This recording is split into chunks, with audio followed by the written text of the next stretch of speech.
Welcome to Sleepy Love Tales, soothing romantic stories to help you relax and fall asleep. Let us know where you're listening from in the comments. If soft, heartfelt tales help you unwind, be sure to subscribe so you never miss a moment of calm. Now, let's begin tonight's story. The Prince and the Pen Pal. The world felt muted to Lina Reynolds, the vibrant hues of her life having faded to sepia after her engagement ended. Her fiancé, a man with burgeoning political ambitions, had called her too ordinary, words that had echoed in the hollow spaces of her small New Jersey apartment for months. It was her colleague, a cheerful history teacher named Maria, who had pushed the application into her hands. Global Pen Pals, the flyer read, a bridge of words across oceans. "You have a beautiful soul, Lina," Maria had insisted. "Let someone discover it without any local baggage." So, on a crisp October evening, with a mug of cinnamon tea steaming beside her, Lina sat down to write her first letter. She chose a simple cream-coloured notepaper, one of the few things she'd bought for herself since the breakup. Her apartment, a cosy haven walled in by towering bookshelves, was quiet around her. The scent of old paper and brewing tea was a comforting balm. She looked out the window at the familiar suburban street, the sodium lamps casting a lonely orange glow. "Dear friend," she began, the scratch of her pen a small sound against the silence. "I've always believed you can know someone's soul by how they describe the view from their window. Mine is quiet. It's a street in a small town in New Jersey, where neighbours still wave and the biggest event of the week is high school football. It's simple, perhaps, but there's a certain peace in the predictability of it all. I'm a literature teacher. I spend my days trying to convince teenagers that words written centuries ago still matter. Sometimes I even succeed." Across the Atlantic, in a minimalist royal study in the heart of a European capital, Crown Prince Leopold adjusted the priceless signet ring on his finger. The room was a testament to his public life. Stark, elegant, and devoid of personal clutter, save for a few leather-bound architecture books tucked away on a low shelf and a small framed photo of a rugged coastline hidden behind a stack of official documents. He had stumbled upon the Pen Pal program during a late-night search for architectural forums, a desperate anonymous click in a life that was anything but. Every handshake, every conversation, every curated smile was filtered through the lens of his title. He was a prince first, a man second. He yearned for one relationship that wasn't a negotiation of power or a reflection of his crown. Using a pseudonym, Leo, and listing his profession as an architecture student, he'd enrolled, a quiet act of rebellion. He'd been paired with a literature teacher from America. Her first letter arrived on heavy official stationery, forwarded through a discreet service he'd arranged. He slit the envelope open with a silver letter opener, a gift from a visiting dignitary. The paper inside wasn't what he expected. It was soft, almost warm to the touch, and her handwriting was a series of elegant, forward-leaning loops. He read her words about the view from her window, and a smile, a genuine, unpracticed smile, touched his lips. He walked to his own floor-to-ceiling window, which overlooked the meticulously manicured palace gardens, a symphony of geometric precision and botanical perfection. Beyond the walls lay the ancient city, a tapestry of spires and rooftops he was destined to rule. "Lina," he wrote back, using a simple, unadorned fountain pen on thick, expensive stationery he'd purchased himself for this purpose. "The view from my window is one of overwhelming history. I see stone walls that have stood for centuries and towers that have watched generations of my family pass. I am a student of architecture, and my passion is understanding how these structures were built, not just with stone, but with purpose and ambition. You asked about my soul. I think it's hidden in the blueprints, in the spaces between the stone, in the silent stories buildings tell. You teach that old words matter. I believe old stones do too." He carefully avoided any details that would betray him. the scent of beeswax from the polished floors, the distant muffled sound of the changing of the guard, the weight of a kingdom on his shoulders. Their correspondence became a lifeline for them both. They exchanged letters weekly, a slow, deliberate courtship of minds. Lina wrote about the fierce, unexpected beauty of a Sylvia Plath poem, of a student who finally understood the Great Gatsby's longing. She described the scent of old paper and glue in the library, the satisfying heft of a well-loved hardcover. Leo, in turn, wrote with breathtaking passion about the flying buttresses of Notre Dame, the impossible dome of the Pantheon, the genius of Gothic arches that reached for the heavens. He described the cold, smooth feel of marble under his fingertips, and the way sunlight filtering through a stained glass window could feel like a divine presence. He told her about his dream of designing not palaces, but public spaces, libraries, museums, places that belong to everyone. They built a world together, a secret kingdom made of ink and paper. Lina found herself checking the mail with a flutter of anticipation she hadn't felt in years.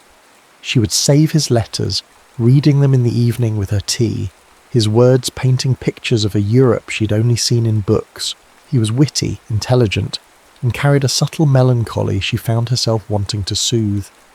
Leo kept her letters in a locked drawer in his study. They were a burst of colour in his monochrome existence. Her observations were so beautifully, refreshingly ordinary. She wrote of grocery shopping and grading papers, of autumn leaves and the first snowfall. She was real, a vibrant soul living a life untouched by protocol or pretense. He felt more himself in his replies to her than he ever did in the gilded halls of his home. One rainy November night, Lina confessed, "I don't think I've ever told anyone this, but my favourite scent is petrichor, the smell of rain on dry earth. It smells like a fresh start." Leo read the line and closed his eyes, inhaling the sterile, air-conditioned atmosphere of his study. He longed for something as simple and profound as the smell of rain. He was a prince surrounded by every luxury imaginable, yet he felt a pang of envy for a small-town teacher who could find such poetry in a downpour. It was in that moment he knew his anonymous correspondence had become something more. He was no longer just curious, he was captivated, and he was terrified that the fragile, beautiful world they had built would be shattered by the one word he could never bring himself to write: Prince. 3 months of correspondence had woven a tapestry of intimacy so intricate that the distance between New Jersey and Europe felt like a mere technicality. The paper and ink had been imbued with a kind of magic, carrying not just words but confessions, dreams, and the subtle cadence of two souls learning to harmonize. The relationship was written in invisible ink, in the spaces between the lines where unspoken feelings resided. For Leo, life became a precarious balancing act. By day, he was Crown Prince Leopold, attending tedious council meetings, reviewing state documents, and smiling placidly at charity galas. His father, the king, was a man forged from duty and tradition, and the pressure on Leo was immense. He was expected to be a symbol, an unwavering pillar of the monarchy. But in the stolen hours of the night, he was simply Leo, an architecture enthusiast who found solace in the words of a woman he'd never met. He created a sanctuary for their connection in a secret garden on the palace grounds, a small overgrown alcove with a crumbling stone bench, forgotten by the royal gardeners. It was there he would read Lina's letters, the scent of wild jasmine a stark contrast to the formal rose gardens nearby. The ticking of the grandfather clock in his study became a countdown, each tick a second closer to the public announcement of his arranged betrothal to Princess Elise of a neighbouring principality, a political alliance that had been in the works since his birth. Lina's world, too, had shifted on its axis. Her weekends were now marked by a new ritual. She would drive to the coast, to a solitary lighthouse that stood sentinel over the Atlantic. She'd sit on the rocky shore, the sea breeze tangling her hair, and read Leo's latest letter. The lighthouse became a powerful symbol for her, a beacon of light cutting through the fog, a steady presence in a vast, uncertain expanse. It felt like him. He was her lighthouse. One crisp, windswept afternoon, emboldened by the liberating honesty their anonymity provided, Lina finally shared the story of her broken engagement. She didn't spare herself, writing of her own feelings of inadequacy, the sting of being deemed ordinary. "There's something freeing about confessing to someone who can't see your face," she wrote, her pen hesitating over the paper. "Sometimes I think we only become our true selves when nobody's watching." He wanted a partner who would shine beside him on a stage. I was always more comfortable in the audience, with a good book. Her vulnerability was a gut punch to Leo. He sat on his stone bench, her letter trembling slightly in his hand. He, who was never out of the public eye, who lived his entire existence on a stage, felt the bitter irony. He saw her pain and recognized a kinship in their prisons, hers of perceived ordinariness, his of gilded obligation. He wrote back immediately, his script more urgent than usual. "Lina, ordinariness is a far greater gift than you know. It is authentic. My life is complicated by family expectations. There is a path laid out for me, a role I am expected to play, and the man who writes you these letters is often at odds with the man the world sees. Your letters are the only place where I am not playing a part." He revealed the immense pressure he was under, the weight of a legacy, carefully cloaking it in the guise of a demanding family business, never daring to use the words crown or kingdom. The confession deepened their bond. They were two people trapped in lives that didn't fully fit, finding a perfect fit in each other. They discussed their fears, his of disappointing a father he both loved and resented, hers of never being truly seen for who she was. The turning point came on a cold, grey afternoon. The king had summoned Leo to the throne room, a place reserved for the most serious of matters. The air was heavy with the scent of old tapestries and the unspoken weight of lineage. His father, looking older and more tired than Leo had ever seen him, delivered the ultimatum. The engagement to Princess Ellie's would be formally announced in 1 month. It was not a request, it was a royal decree. The princess was already preparing to travel for the announcement ceremony. Leo felt the walls of his life closing in. The man he was with Lina, the passionate, dreaming, authentic man, was about to be suffocated. That evening, standing at his study window watching the city lights twinkle into existence, he felt a surge of desperate rebellion. He couldn't lose her. He couldn't let Leo die without ever having truly lived. He pulled out a fresh sheet of stationery, his heart hammering against his ribs. The grandfather clock ticked ominously in the hall, each sound a reminder of the time he was running out of. His decision was impulsive, reckless, and utterly necessary. He wrote of a fictional architectural competition he was supposedly a finalist in, a competition that included a travel grant for a guest. It was a clumsy lie, but it was the only bridge he could think to build between his two worlds. "Lina," he wrote, his pen flying across the page, "this is perhaps the boldest thing I've ever done, but I must ask. The final stage of the competition is in my city. They have provided for me to bring one guest, someone whose perspective I value, who can offer inspiration. I know it is an impossible thing to ask. We are strangers, in a way, and yet I feel I know you better than anyone. Would you consider coming? I want to show you the buildings I've only been able to describe. I want to see the view from my window, with you standing next to me." He sealed the envelope, his hand unsteady. He was offering her a piece of his world, praying she wouldn't see the invisible ink bleeding through the page, the ink of secrets, of royalty, of a life that was about to collide with hers in the most spectacular and devastating way. He sent the letter, a message in a bottle cast into the vast ocean between them, and could only wait and hope. The journey felt like a dream. Lina held the heavy, cream-coloured envelope containing her plane ticket and a formally printed invitation to the Architectural Gilgala.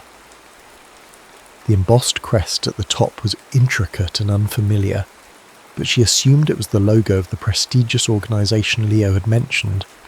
Her heart, a frantic hummingbird in her chest, hadn't stopped fluttering since she'd read his letter. Yes, it was crazy. Yes, she was flying across the world to meet a man she knew only through his words. But his words had rebuilt her. They had taken the fragments of her confidence and pieced them back together with the patient mortar of understanding and shared dreams. She had to go. The flight was a surreal haze of recycled air and nervous excitement. She reread his letters, his descriptions of the city's ancient stones and soaring spires, now a map to a man's soul. She imagined Leo, her humble, passionate architecture student. She pictured him with the ink stains on his fingers, maybe a pair of glasses pushed up on his forehead, his eyes lighting up as he pointed out the genius of a particular archway or facade. She imagined their meeting, a quiet, slightly awkward moment at a cafe or a bookstore, a slow smile of recognition, the relief of finally putting a face to the words that had become her sanctuary. The plane descended through a blanket of clouds, revealing a storybook city nestled along a winding river, a landscape of terracotta roofs and majestic ivory-coloured buildings. It was even more beautiful than he had described. As she disembarked and made her way through the bustling terminal, a man in a dark, impeccably tailored suit holding a sign bearing her name approached her. "Miss Reynolds?" he inquired, his voice polite but formal. "I'm here to escort you." Lina, slightly flustered, but assuming he was a car service arranged by the guild, followed him to a sleek black sedan parked in a restricted area. The luxury of the vehicle was her first prickle of unease. As they drove, the city unfolded around her, grand and imposing. They didn't head towards a quaint, student-friendly neighbourhood. Instead, they drove through ornate iron gates, past uniformed guards who snapped to attention, and into the sprawling, impossibly grand grounds of a palace. Her breath hitched. This wasn't a university. This was a landmark. "There must be a mistake," she said, her voice small. "The Architectural Guild. I'm here to meet a student." The driver's eyes met hers in the rearview mirror, a flicker of something unreadable in his expression. "There is no mistake, miss." The car pulled to a stop before a grand portico, and a footman in livery opened her door. Her legs felt unsteady as she stepped out onto the gravel, her simple dress and cardigan suddenly feeling foolishly inadequate. And then she saw him. He was walking down the grand stone steps, not in the tweed jacket she'd imagined, but in a perfectly tailored suit that spoke of immense wealth and status. He was taller than she'd pictured, his bearing regal and confident. He was devastatingly handsome, but it was his eyes, the same intelligent, slightly melancholic eyes she felt she knew from his letters, that made her world tilt on its axis. As he reached the bottom step, 2 guards fell into step behind him. The truth crashed down on her with the force of a physical blow, the family business, the expectations, the historical view from his window. It wasn't a lie, it was an omission so profound it felt like the cruelest form of deception. He stopped before her, his face a mask of anxiety. "Lina," he breathed, and the sound of her name on his lips was both a balm and a wound. Disorienting sounds of ceremonial trumpets blared from a distant courtyard, announcing some formal procession. The whispers of courtiers, who had paused to watch the exchange from palace windows, felt like tiny needles against her skin. "Who are you?" she asked, the question hanging in the air between them, heavy and sharp. "My name is Leopold," he said, his voice strained. "I wanted you to know me before you knew my title. Was that so wrong?" The question ignited a firestorm of hurt and betrayal inside her. "You had all of me," she retorted, her voice trembling with the effort to keep from shouting. "My real name, my job, my fears, my hometown. You had all of my ordinary, simple truth, and I had only a piece of you, a character you invented." She turned, her only instinct to flee, to erase this grand, terrifying reality and retreat back to the safety of her quiet life. She didn't know where she was going, only that she had to get away from him, from the suffocating grandeur of his lie. She stumbled through an archway and found herself in a magnificent garden maze, the hedges towering over her, the scent of thousands of roses thick and cloying. She ran, taking random turns, the gravel crunching under her feet, tears blurring the perfect symmetry of the labyrinth. He followed her, calling her name. Finally, in a small circular clearing at the heart of the maze, he caught up to her, gently taking her arm. They were surrounded by blooming roses, a cage of impossible beauty, but there was no clear way out. The setting was a perfect cruel mirror of their situation. "Lina, please," he pleaded, his eyes filled with a desperation she had read in his letters, but never expected to see. "The man who wrote you those letters, that was me. That is the most real version of me." "The real you is a prince," she whispered, the word tasting like ash in her mouth. "And you let me fall in love with a ghost." She pulled her arm away, the weight of the formal invitation still in her purse, a mocking reminder of how naively she had walked into this gilded cage. The man she had crossed an ocean for didn't exist, and the one standing before her was a stranger who lived in a world where she could never belong. The days that followed were a surreal blend of opulence and heartache. Lina was given a suite of rooms that were larger than her entire apartment, with silk wallpaper, antique furniture, and a balcony overlooking the city. It felt less like a guest room and more like a beautifully appointed prison. Leo, caught between his royal obligations and his desperate need to explain, tried to bridge the chasm that had opened between them. He took her to the royal library, a magnificent 2-story rotunda smelling of aged leather and beeswax. "This is where I wrote to you most nights," he said, his voice soft. He showed her a hidden alcove with a comfortable-looking chair.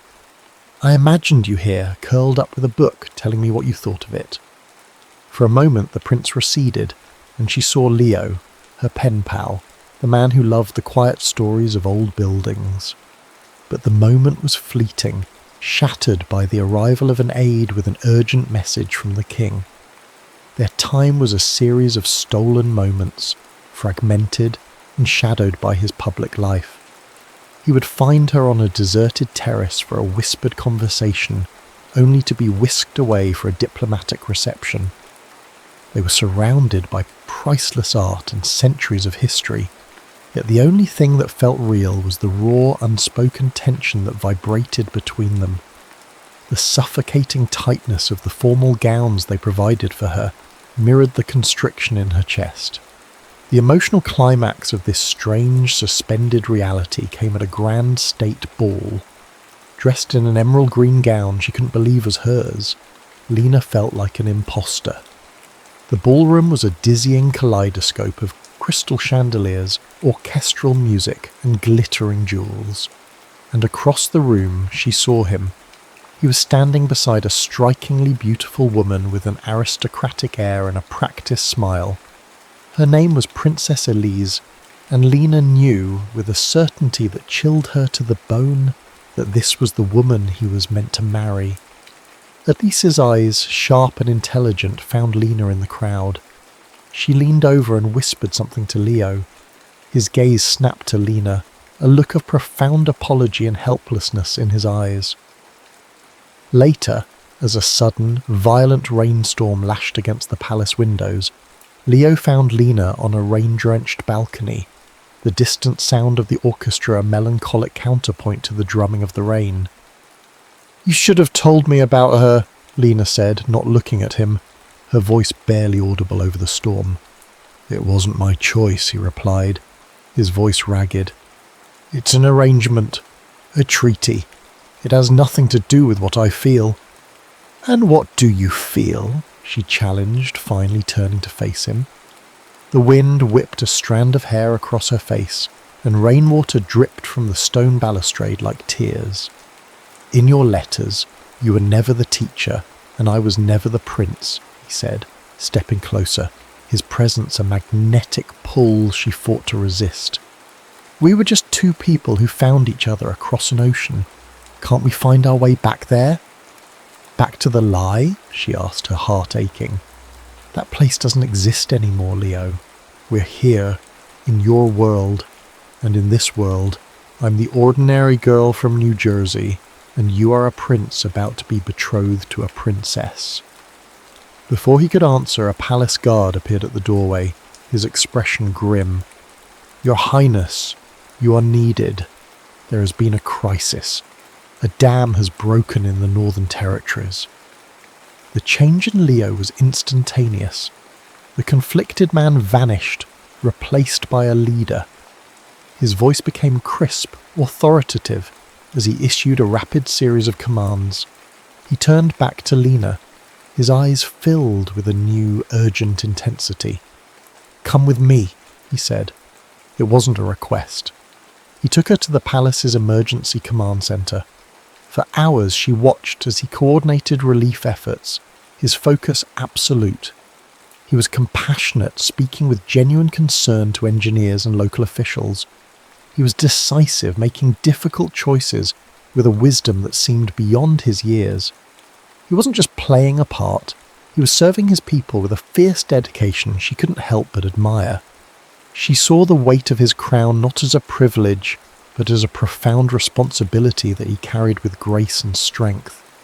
She was witnessing the man behind the title, the leader he was born to be, and in that crowded, chaotic room, amidst the crackle of radios and the urgent murmur of voices, Lina began to understand.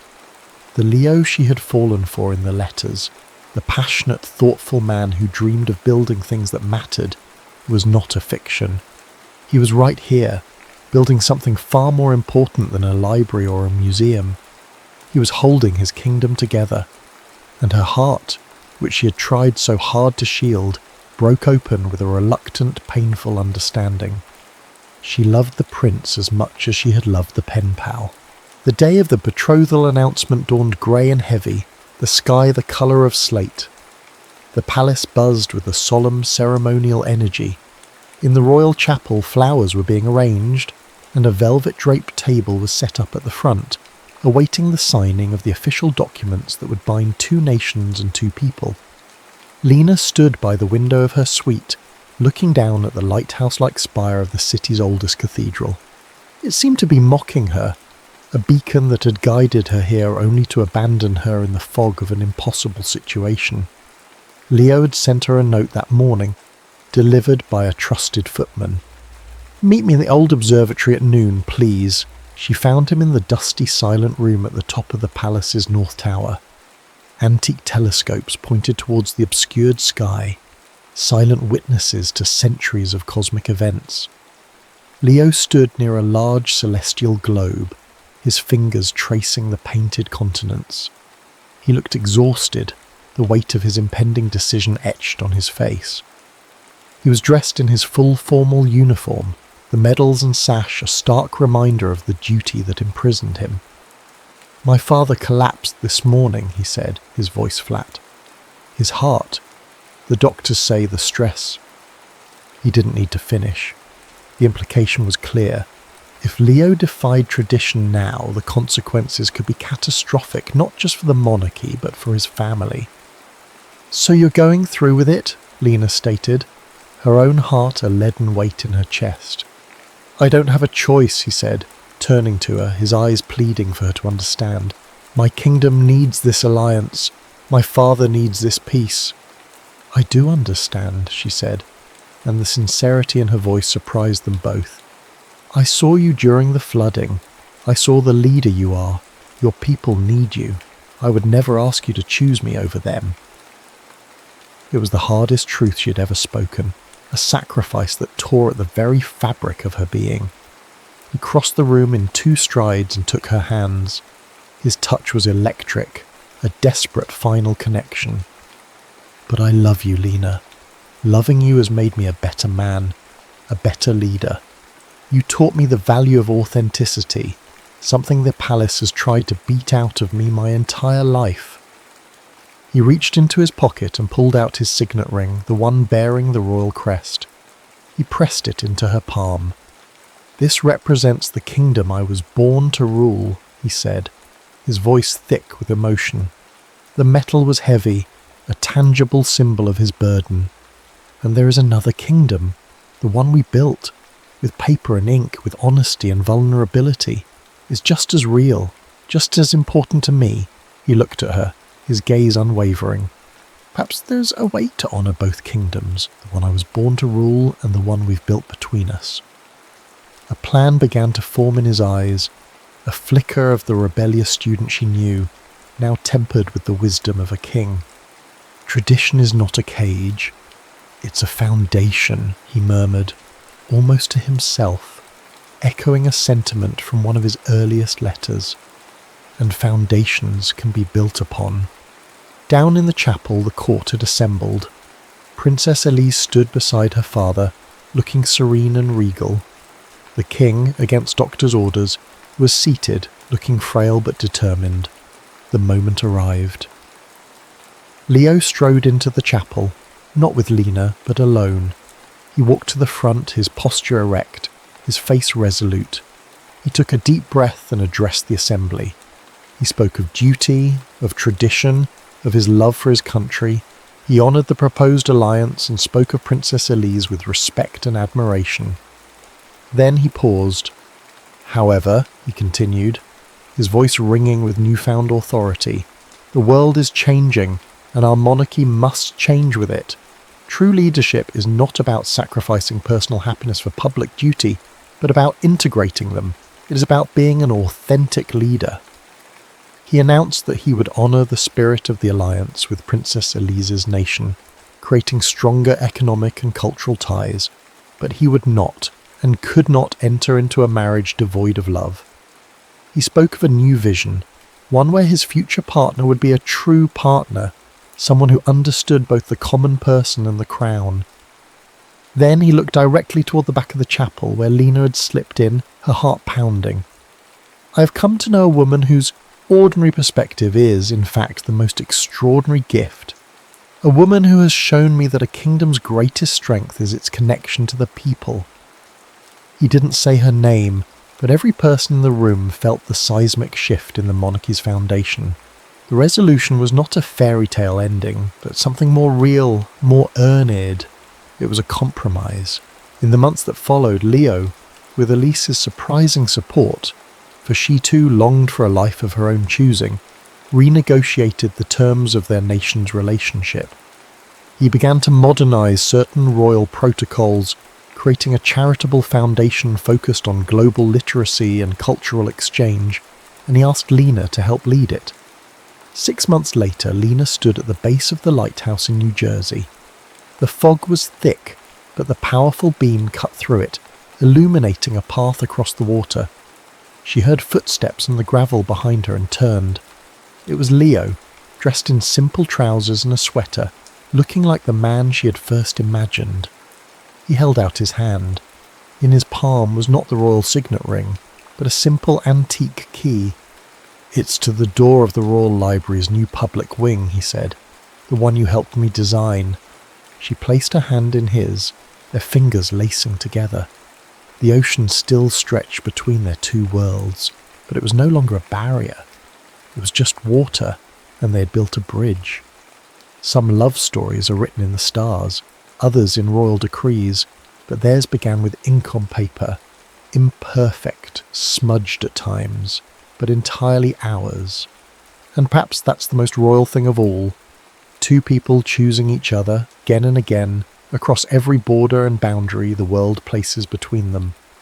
The lighthouse beam swept across them, a silent promise of a future they would write together, one authentic word at a time.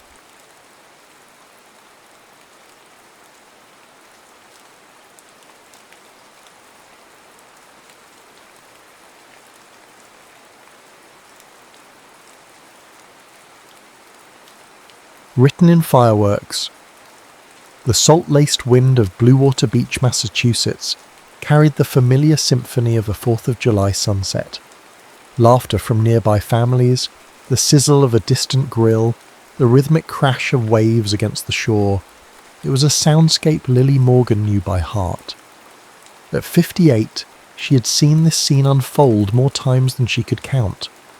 She sat on a faded patchwork blanket, a relic of family vacations past, and watched her two grown children, Maya and Ben, bicker good-naturedly while setting up camp chairs.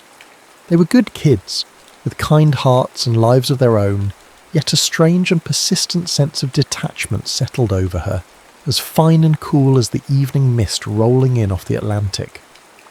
This year felt different.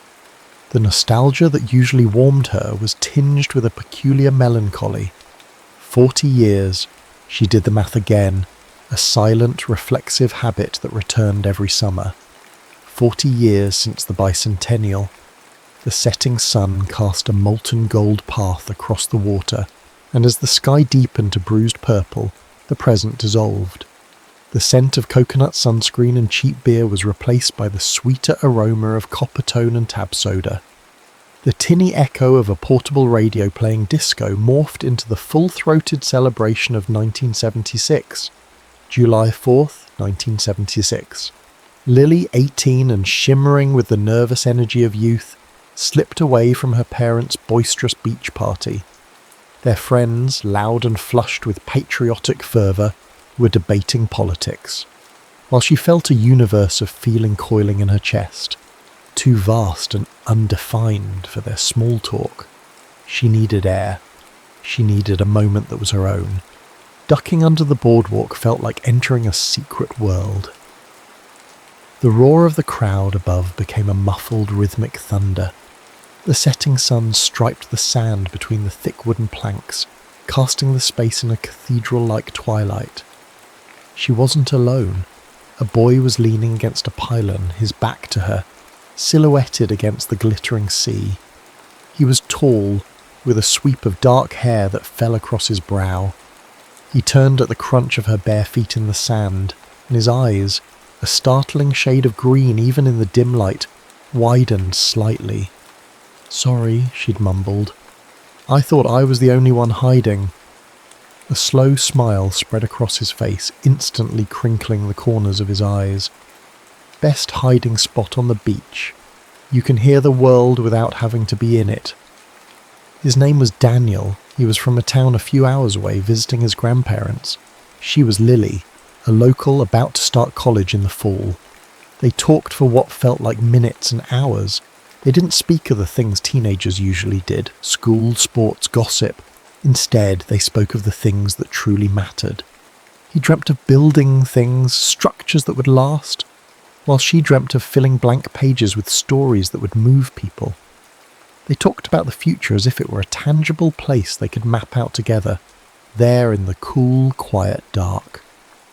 The first firework was an unexpected cannon shot that made them both jump. Through the gaps in the boardwalk, they watched the sky ignite. Bursts of sapphire, ruby, and glittering gold bloomed and wept across the velvet darkness.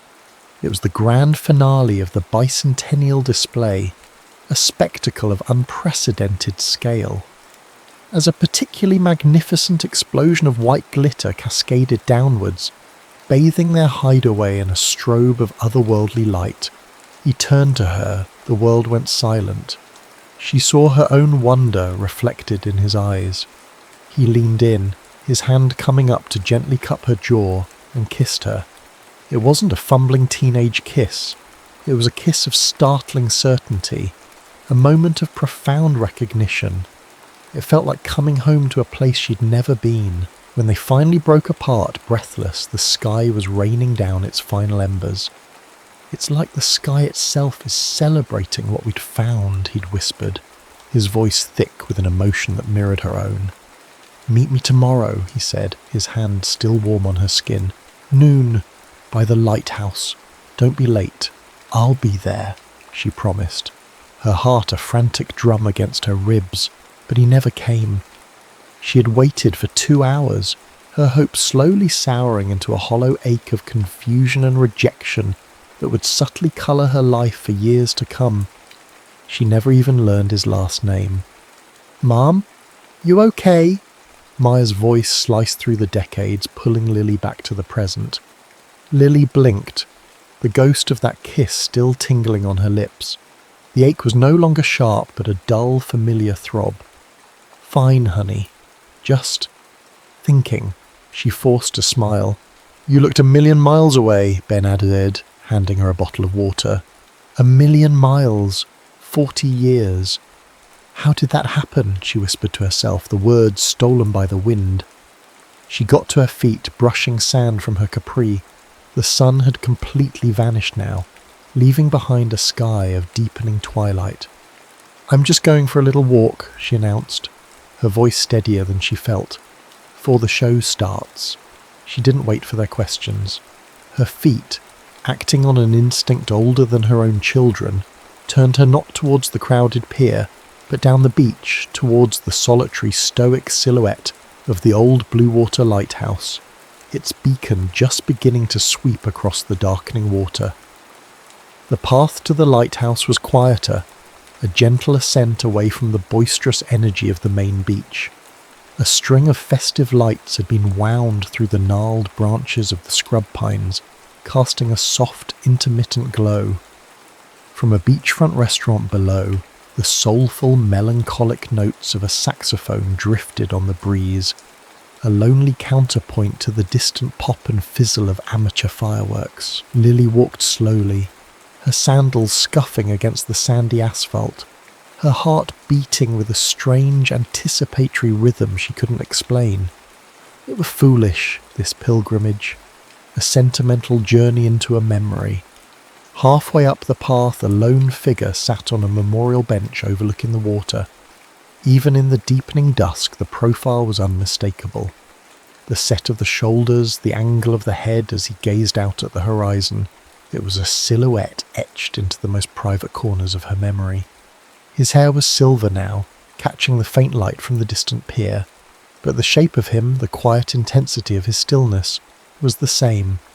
Lily stopped dead, her breath caught in her throat, a sharp, painful snag. It couldn't be. After all this time, it was impossible. It was a trick of the light, a projection of her own wistful imagination. And yet she knew, with a certainty that defied all logic, she knew. How many times had she imagined this moment? In her 20s with defiant anger, in her 30s with a sad romantic curiosity, in her 40s with the weary resignation that some doors were meant to stay closed. And now, at 58, it was happening on a random Tuesday in July, and all she could feel was a profound, paralysing shock. He must have sensed her presence. He turned his head slowly, his gaze sweeping from the ocean toward her. His eyes, still that same startling green, met hers across the 20 feet of charged space. There was a flicker of casual curiosity, the kind you give a stranger passing by, and then it happened. A jolt, a visible physical reaction. His posture straightened, his brows furrowed in disbelief, a slow, dawning comprehension washing over his features like the incoming tide. The saxophone music faded. The chatter of the distant crowd disappeared. The world narrowed to this single, impossible point of connection. She was the first to speak, her voice barely a whisper carried on the salty air. "You never came back." It wasn't an accusation. It was a simple statement of fact, a truth that had shaped the landscape of her heart for 4 decades. He stood up, his movements stiff as if his body had forgotten how to work. He took a hesitant step toward her. "Lily." The name was a question, a breath of disbelief. She nodded, unable to form another word. His voice broke thick with an emotion she couldn't decipher. He cleared his throat and tried again. "My father had a heart attack that night, right after the fireworks. We got the call from my grandmother. We left for the hospital in Boston before dawn." He raked a hand through his silver hair, a gesture of pure, unadulterated distress. "I never got your last name. I didn't know your address. I came back the next summer, and the one after that. I asked around. No one knew who I was talking about. For years I tried to find you. The story, so simple and so devastating, landed in the space between them, extinguishing the faint, lingering embers of her teenage resentment and replacing them with a hollow echo of shared loss. All those years she'd thought of it as her abandonment. It had never occurred to her that it was his tragedy. The awkwardness of the moment was immense, a chasm of 40 years of unlived life. They filled it with the clumsy, necessary architecture of small talk. He was Daniel Reynolds, an architect, just as he'd dreamed. He'd married a woman named Beth, a wonderful woman. They had 2 daughters. He'd lost Beth to cancer 5 years ago. She was Lily Morgan. She hadn't become a famous novelist, but a high school English teacher who, she hoped, had at least inspired a few kids to love stories. She'd married Tom, raised Maya and Ben. She and Tom had divorced 3 years prior. They were strangers, their lives full of people and places the other had never known. And yet, beneath the polite exchange of biographical data, the original current still hummed, a low, powerful frequency that had never truly gone silent. As true darkness finally fell, they began to walk instinctively, side by side but not to touching, back down the path toward the gathering crowd. The air between them was thick with unspoken words, with the ghosts of the lives they might have lived. Suddenly, the first official firework of the night screamed into the sky. A percussive thump shook the air, followed by a brilliant explosion of chrysanthemum white light directly overhead. They both stopped and looked up, their faces illuminated in the same fleeting, spectacular glow. For a dizzying second, time collapsed. They were 18 again, standing on the precipice of everything, the sky exploding just for them. The light faded, plunging them back into darkness, but the image remained, seared into Lily's mind. His face older, lined with life and loss, but his eyes holding the very same wonder she remembered from a lifetime ago. The following afternoon the sky wept. A steady, gentle rain pattered against the large picture windows of the Salty Dog Cafe, blurring the view of the beach into a watercolour of muted greys and blues. Inside, the cafe was a warm, intimate cocoon smelling of coffee beans and cinnamon. The rain provided a perfect excuse, a neutral ground where the charged atmosphere of the previous night could settle. Lily and Daniel sat across from each other in a worn wooden booth, ceramic mugs warming their hands. For 2 hours they unspooled the tapestry of their lives, weaving the threads of 4 decades into a shared story. He pulled out his phone to show her photos of his daughters, Amelia and Chloe, one a lawyer in New York, the other a landscape designer in Oregon. He spoke of his late wife Beth with a quiet, reverent affection that brought a lump to Lily's throat. He described the buildings he had designed, his pride evident in the way his hands moved, sketching invisible lines in the air. Lily in turn shared snapshots of Maya and Ben, from gap-toothed school pictures to their recent college graduations. She spoke of her teaching career, the challenges and the triumphs, the faces of students she would never forget. And then, hesitantly, she spoke of her divorce. It wasn't one big thing, she confessed, staring into her coffee. It was a slow erosion. Tom, he found someone else, but if I'm being honest, he'd been gone a long time before that. And I had been too. She looked up, her gaze direct and vulnerable. Sometimes I feel like I'm just playing a part, mother, teacher, ex-wife. I feel like I lost track of just being Lily somewhere along the way. Daniel nodded, a deep knowing sadness in his eyes. After Beth died, the silence in the house was deafening. I realised I'd built my entire identity around being her husband, the girl's father. I was a partner in a firm, a pillar of the community, but when the pillar you're leaning against is gone... He trailed off, his gaze distant. I'm still trying to find the pieces of myself in the rubble. In that shared confession, the 40 years between them seemed to shrink, the chasm of their separate lives bridged by a common, deeply human experience of loss and reinvention. They weren't just the ghosts of two teenagers under a boardwalk anymore. They were two adults, weathered by life, recognizing their own scars in the other. As she spoke, she reached for the sugar dispenser at the same moment he did. The backs of their hands brushed against each other, a fleeting incidental contact. But it was not incidental. A jolt, sharp and electric, shot up Lily's arm, a physical manifestation of the current that had been humming beneath the surface since she'd first seen him on the path. They both pulled back instantly, a blush rising on Lily's cheeks. The air crackled with the sudden, undeniable awareness of now, not just then. Daniel flustered, cleared his throat and fumbled for his wallet. "I wanted to show you something," he said, his voice a little strained. He carefully extracted a worn, folded piece of paper from a hidden flap. He unfolded it with a reverence that made Lily's heart ache. It was a ticket stub, faded and soft with age. Across the top she could just make out the words, US Bicentennial Grand Finale, Fireworks Display, July 4th, 1976. "I've kept this for 40 years, he said quietly, his eyes fixed on the fragile paper. It was my one perfect night. A reminder that a night like that was even possible. Lily stared at the ticket, this tangible proof of her own memory, and felt the last wall around her heart begin to crumble. Before she could find the words to respond, her phone buzzed on the table, a jarring intrusion of the present. It was Maya. "Mom, where are you? We're all getting together for dinner at the Clam Shack. Ben's treat." Reality rushed back in. She had a family, a life, obligations that existed outside this rainy cafe cocoon. "I have to go," she said, the reluctance heavy in her voice. "Of course," Daniel said, quickly tucking the ticket away. They stood, the awkwardness returning.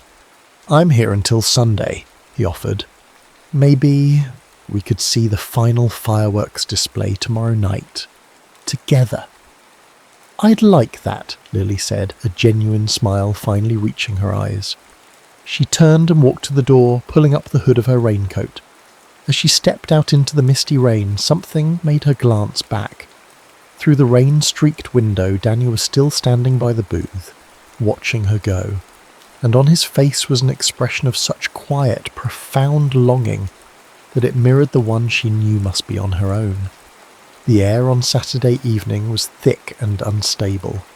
The sun had set an hour ago, leaving behind a bruised, dramatic sky. Heavy dark clouds muscled their way in from the west, and a restless wind whipped across the beach, flapping flags and threatening to steal hats.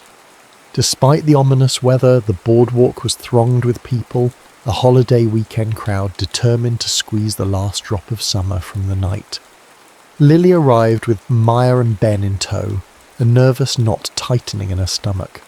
They were more than sceptical, they were fiercely protective, their questions peppered with a loving concern that felt like a gentle interrogation. "A guy you met for 2 hours 40 years ago? Mum, are you sure about this?" Ben had asked. Daniel was waiting for them near the entrance to the pier, his silver hair ruffled by the wind. He wasn't alone. 2 young women stood with him, their faces a mixture of curiosity and a similar guarded protectiveness. They were unmistakably his daughters. The introductions were a masterclass in polite tension. Lily met Amelia and Chloe. Daniel met Maya and Ben. They all shook hands and exchanged pleasantries, their smiles tight, their eyes assessing. The 6 of them stood in a slightly awkward circle, a solar system of 2 families colliding.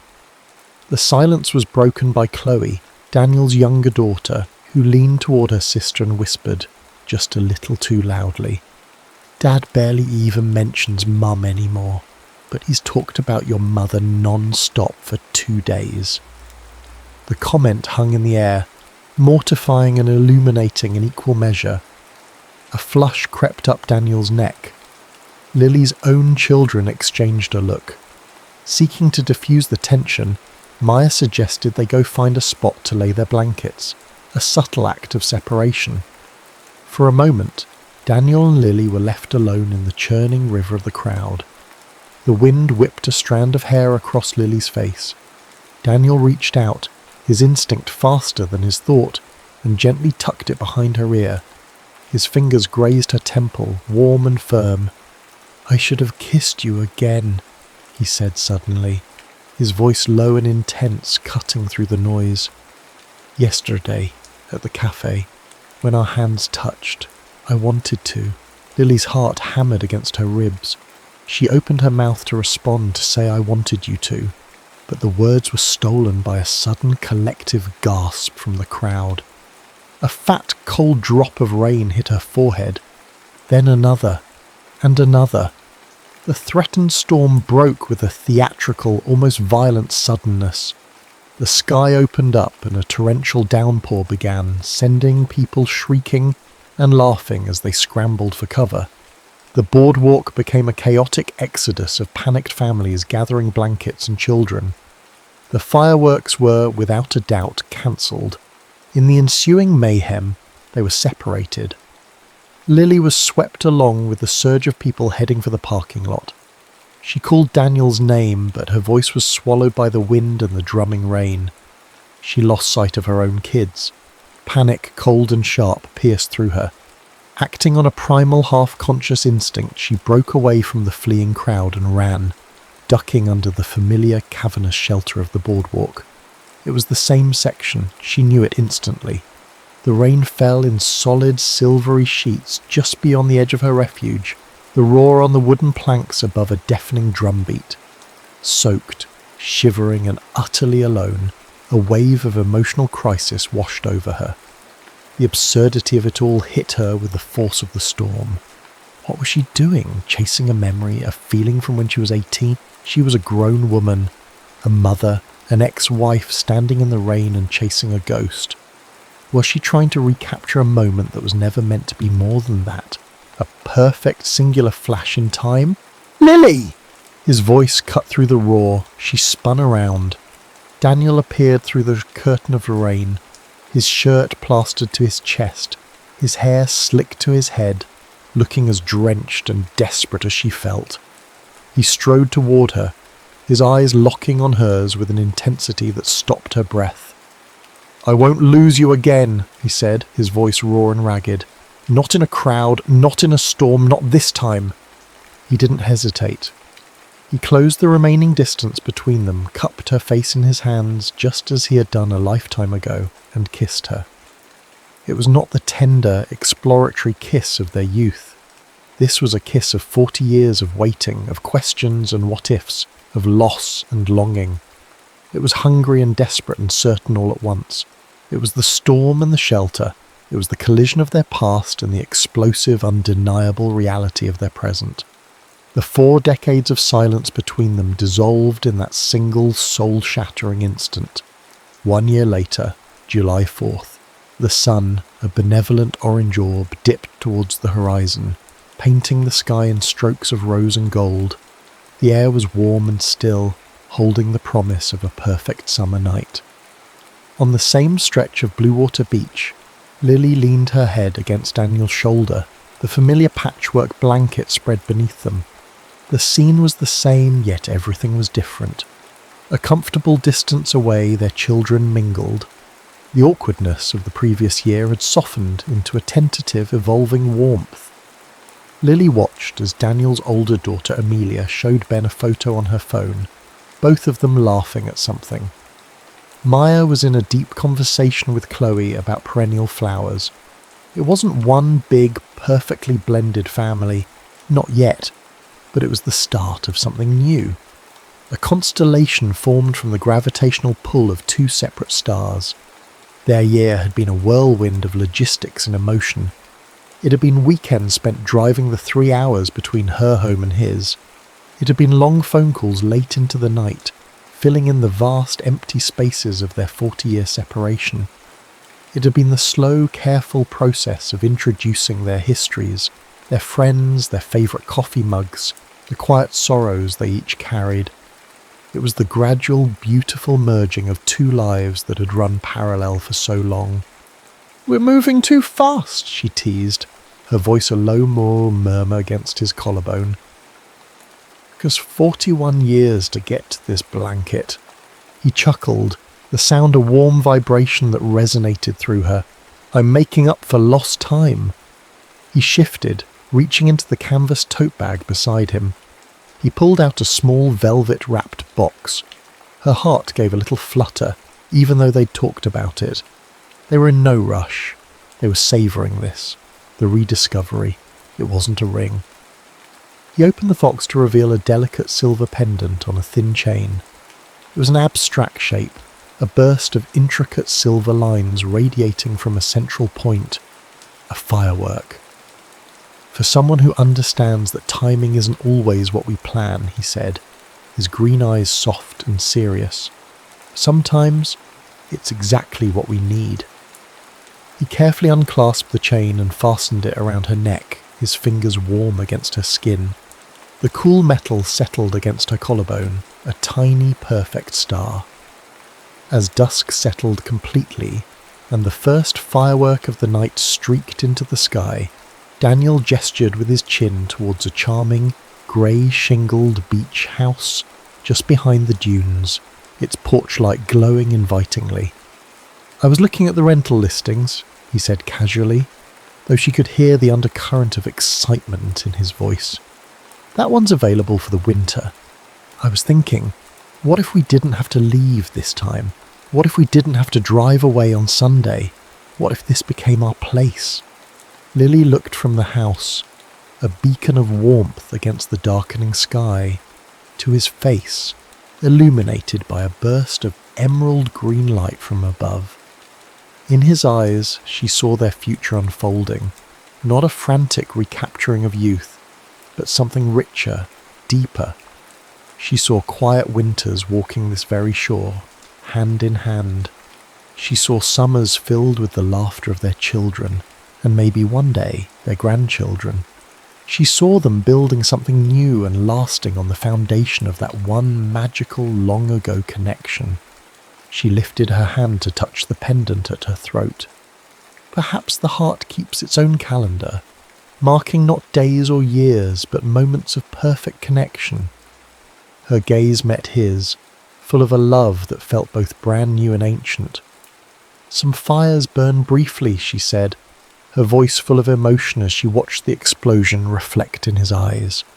"But others, the ones that matter, they just wait for the right moment to light up the sky again." His fingers found hers, lacing through them, a comfortable, solid weight. As the grand finale began, painting the heavens in a riot of brilliant temporary light, they held on tight. Their story, written in fireworks, was a promise of something far more permanent, a love that had waited patiently for the tide to turn and bring it safely home to shore.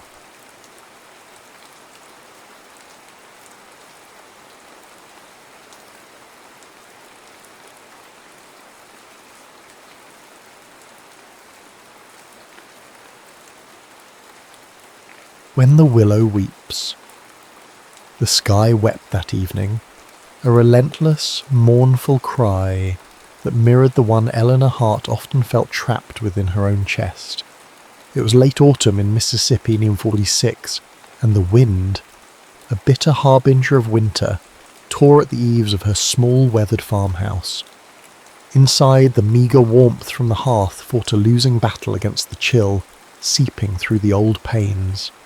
5-year-old Lily, her usually bright eyes shadowed with a childhood weariness Eleanor knew all too well, clung to her skirts, a silent anchor in a world that felt perpetually adrift. Eleanor was trying to coax the last of the corn from the stubbornly damp earth, her hands raw and aching, when the first heavy drops began. She'd looked up at the bruised sky, a familiar wave of despair washing over her. Every season since Thomas had died, it seemed the farm fought her, and she fought back with a weary stubbornness born of necessity. Now, with the storm closing in, the thought of the unharvested corn was a fresh weight on her shoulders.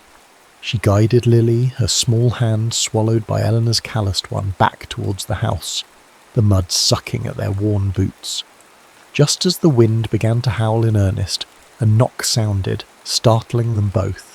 It was a tentative sound, yet insistent against the roar of the downpour. Eleanor's heart hammered against her ribs, a frantic bird trapped in a cage. Thomas had always warned her about strangers, about the dangers that lurked beyond the familiar rhythm of their isolated life. But Thomas was gone, and the world was a far less predictable place. She opened the door a crack, peering out into the swirling curtain of rain. A man stood silhouetted against the fading light, water streaming from the brim of his wide-brimmed hat, plastering his clothes to his lean frame. He was tall, but there was a distinct list to his left leg, an awkward weight shift that spoke of injury. "Ma'am," he began, his voice surprisingly soft, a low rumble against the storm. "My car broke down a few miles back. Storm caught me. I just need a dry place for the night. I'll be gone by first light." Eleanor hesitated. Her every instinct, honed by years of hardship and sudden loss, screamed caution. This was Mississippi, 1946. Men like him, drifters, sometimes brought trouble. Her gaze flickered to Lily, who had now peeked out from behind her mother's leg, her big, curious eyes fixed on the stranger. Lily, who trusted too easily, whose innocence was a constant, fragile worry. Every fear of her being screamed caution, yet something in his eyes, a profound weariness, tugged at her. It wasn't a threat she saw there, but an exhaustion that mirrored her own, a deep, bone-tired ache that seemed to emanate from his very core. He looked less like a threat and more like a man who had seen too much of the world's harshness. A veteran, perhaps. She'd seen that look in the eyes of other men returning from overseas, a haunted distance that no amount of peacetime could erase. "Mummy, he looks cold," Lily whispered, her small voice a tender plea.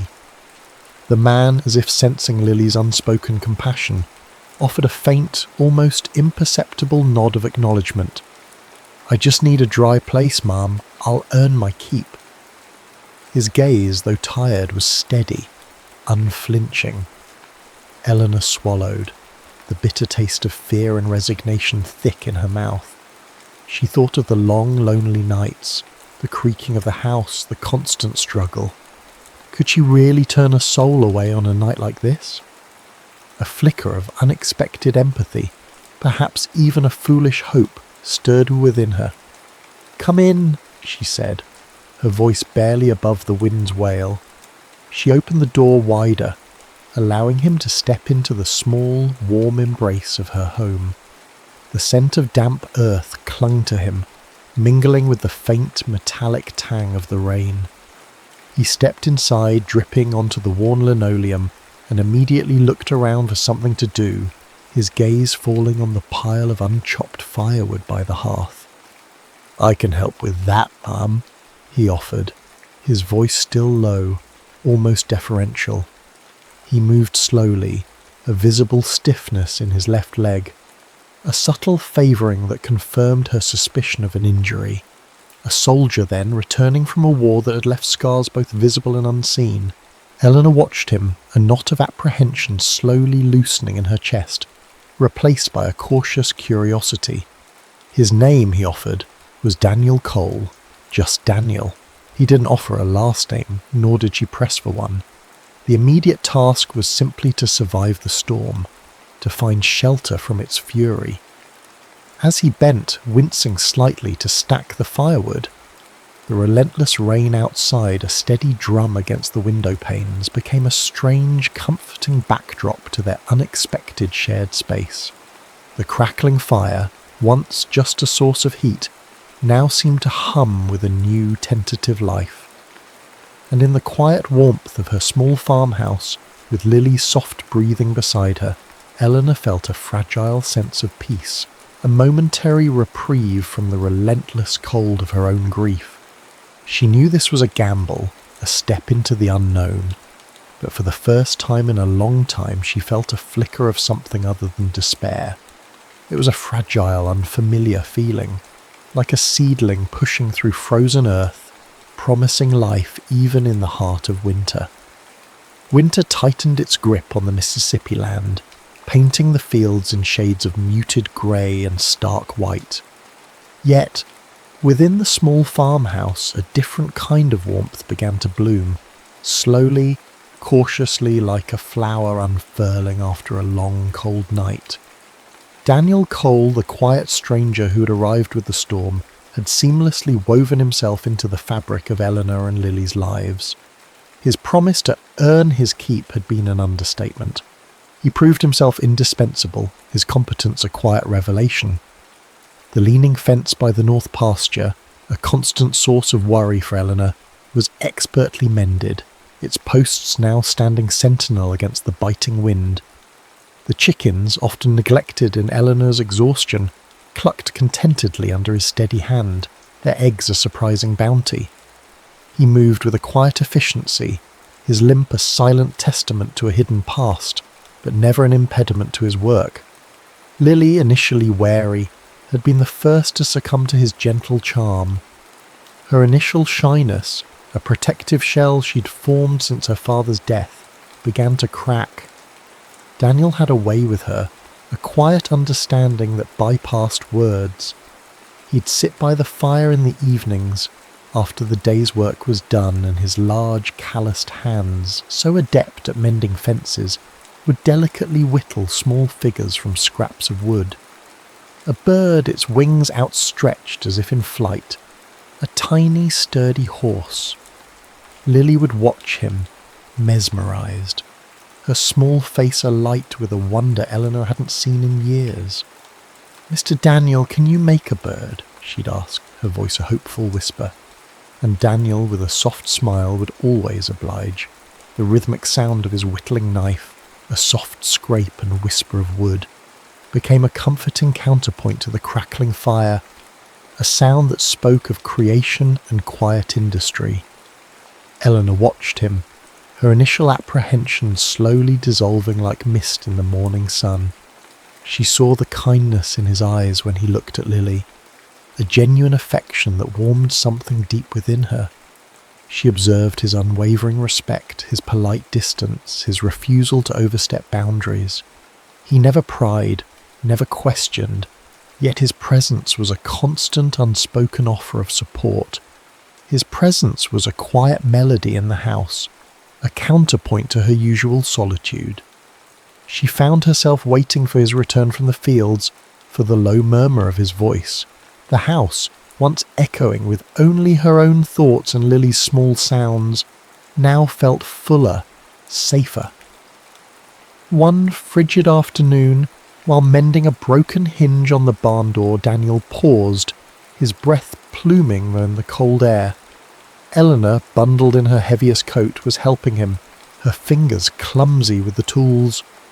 "It's funny," he mused, his gaze distant, "how sometimes the quiet is the loudest thing of all." Eleanor straightened, her brow furrowed. "What do you mean?" He looked at her then, his eyes, the colour of deep river stone, holding a vulnerability she hadn't seen before. The quiet after the shelling stopped, or the quiet in a hospital tent. It screams, but here the quiet sings. He didn't elaborate, but Eleanor understood. He spoke of the echoes of war, of a soul that's born of trauma, and she, in turn, felt a profound connection to his unspoken pain. For her own silence had been born of loss, of the sudden, devastating quiet after Thomas was gone. They began to share stories, slowly, hesitantly at first, like two strangers cautiously testing the waters of a new friendship.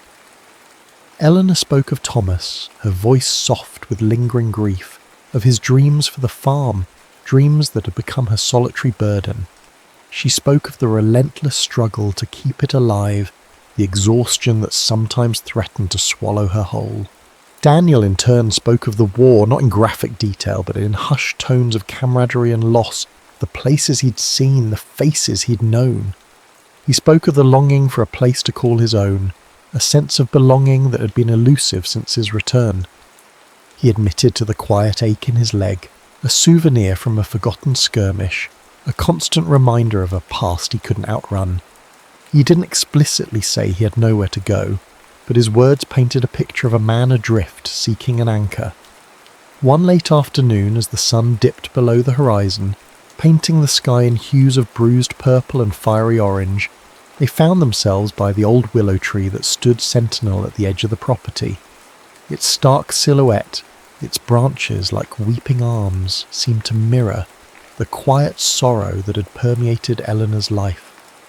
They stood in comfortable silence, watching the last vestiges of light fade, the air crisp and cold against their cheeks. "It's beautiful, isn't it?" Daniel murmured, his voice low, almost a whisper. Eleanor nodded, a lump forming in her throat. For the first time in months, the beauty didn't feel like a cruel mockery of her pain.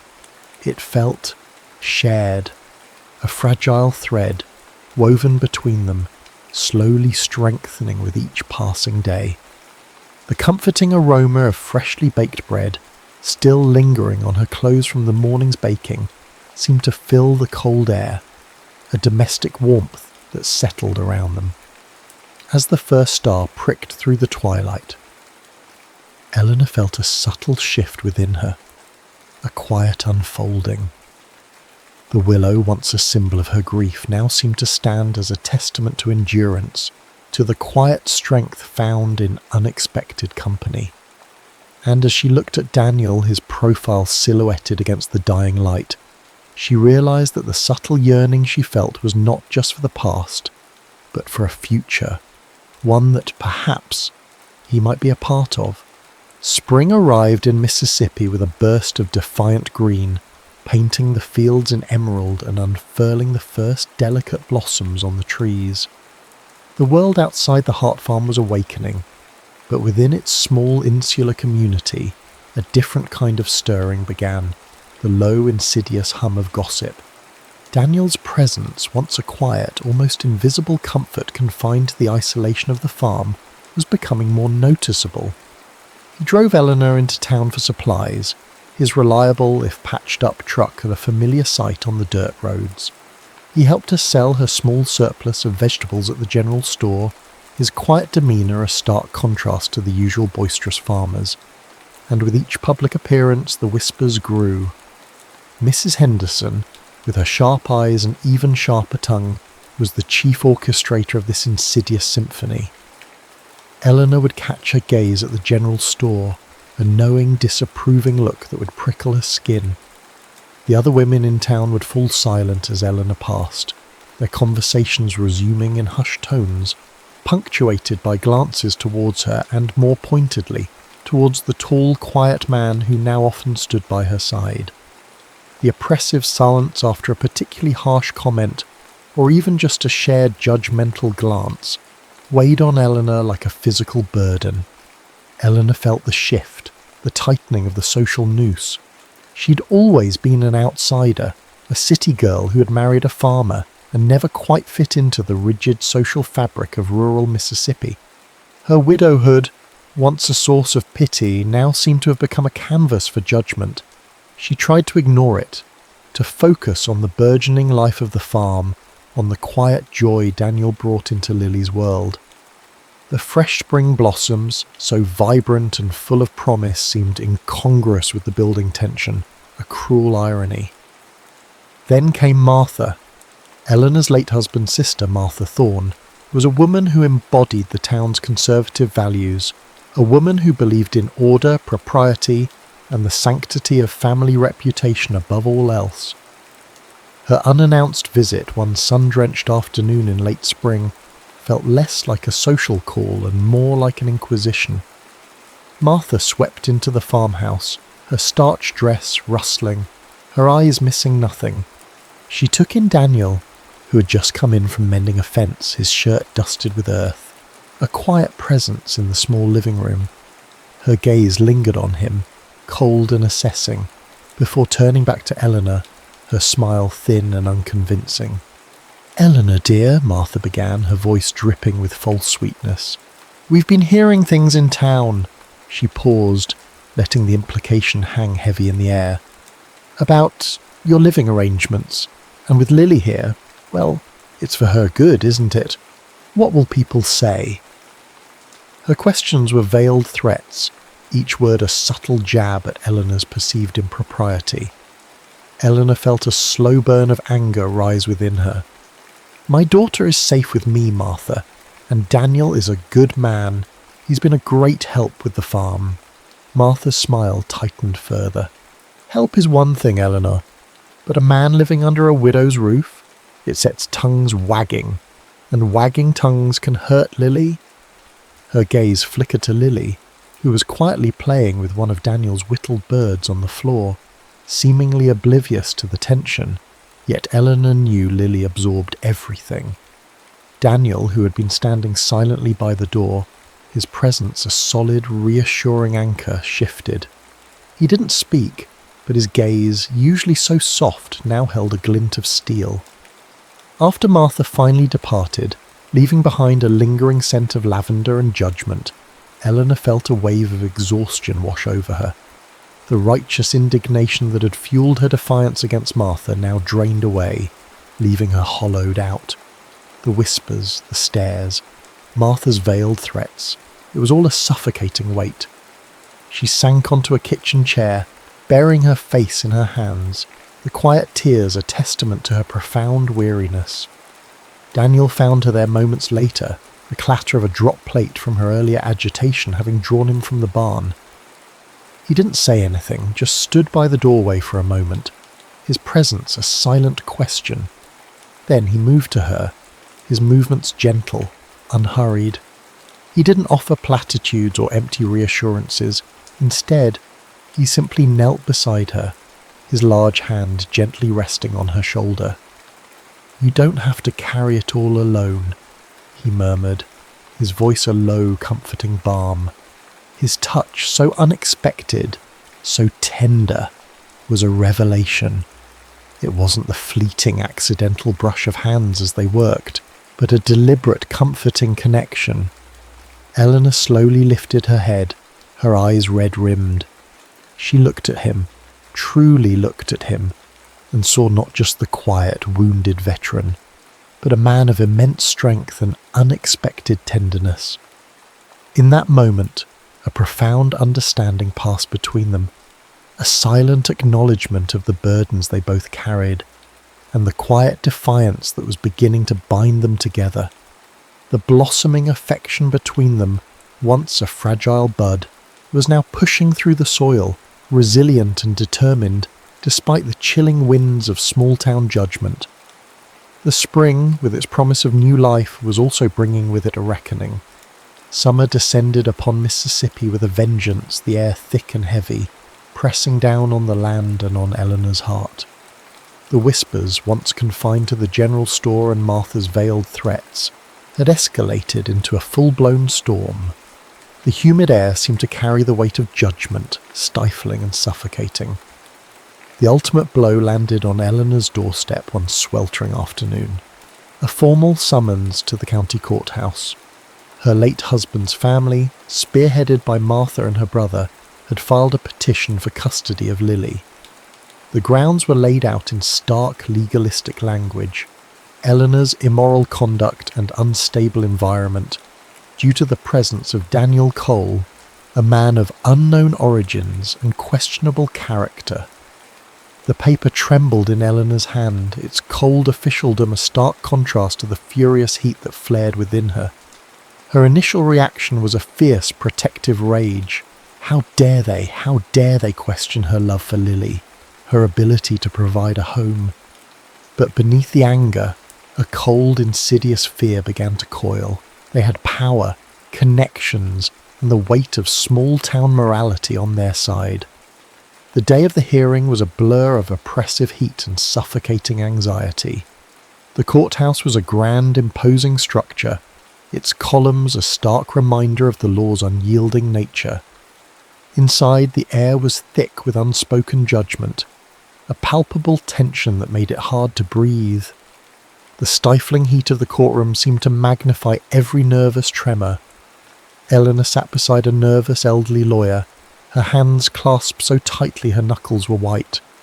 Her in-laws sat opposite, Martha's face a mask of righteous indignation, her brother a stern-faced vet beside her. Lily, thankfully, was with a trusted neighbour, spared the ugliness of the proceedings. The accusations began, a parade of veiled slights and outright slanders. Martha testified, her voice clear and cutting, painting a picture of Eleanor as a neglectful mother, too caught up in an illicit affair to care for her child. The shame washed over Eleanor in waves, scalding her cheeks, making her want to shrink into nothing. She felt exposed, vulnerable. Her private grief and unexpected solace twisted into something sordid and wrong. The rustle of papers as legal documents were presented seemed to mock her, each page another indictment. Then Daniel, who had been sitting quietly in the back of the courtroom, a silent, watchful presence, stood. Eleanor hadn't even known if he would come, knowing the scrutiny it would bring him. But there he was, a steadfast anchor in a sea of hostility. "Your Honour," he said, his voice, usually so soft, resonating with an unexpected strength that cut through the stuffy courtroom air. "May I speak?"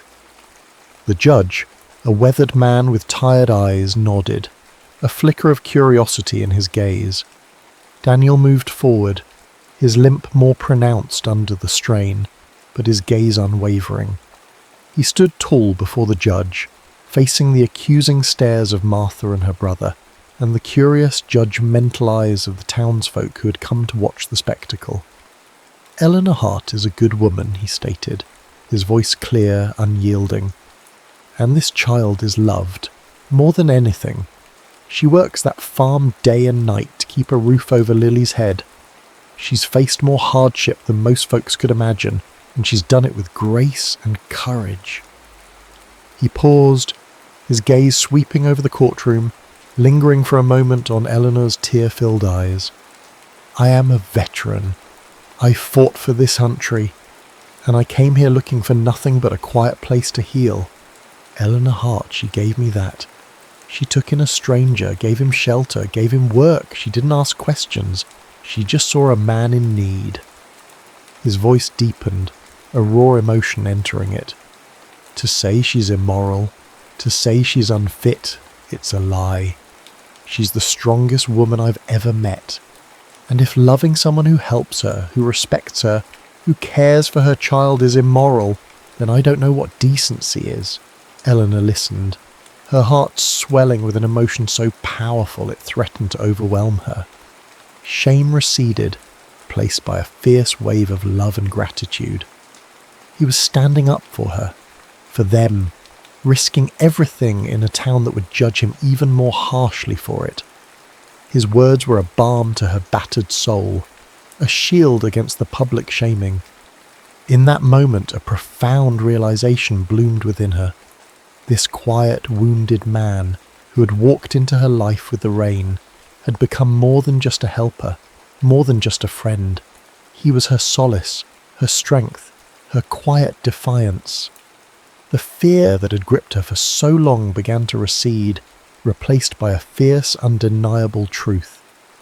When it was her turn to speak again, her voice, though trembling, was clear, fueled by a newfound conviction. "He is my family and my daughter's," she declared, her gaze fixed on the judge, then sweeping to Martha and finally settling on Daniel.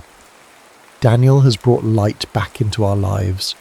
He has helped me keep this farm, helped me raise my child, and if loving him, if building a future with him means facing your judgment, then so be it.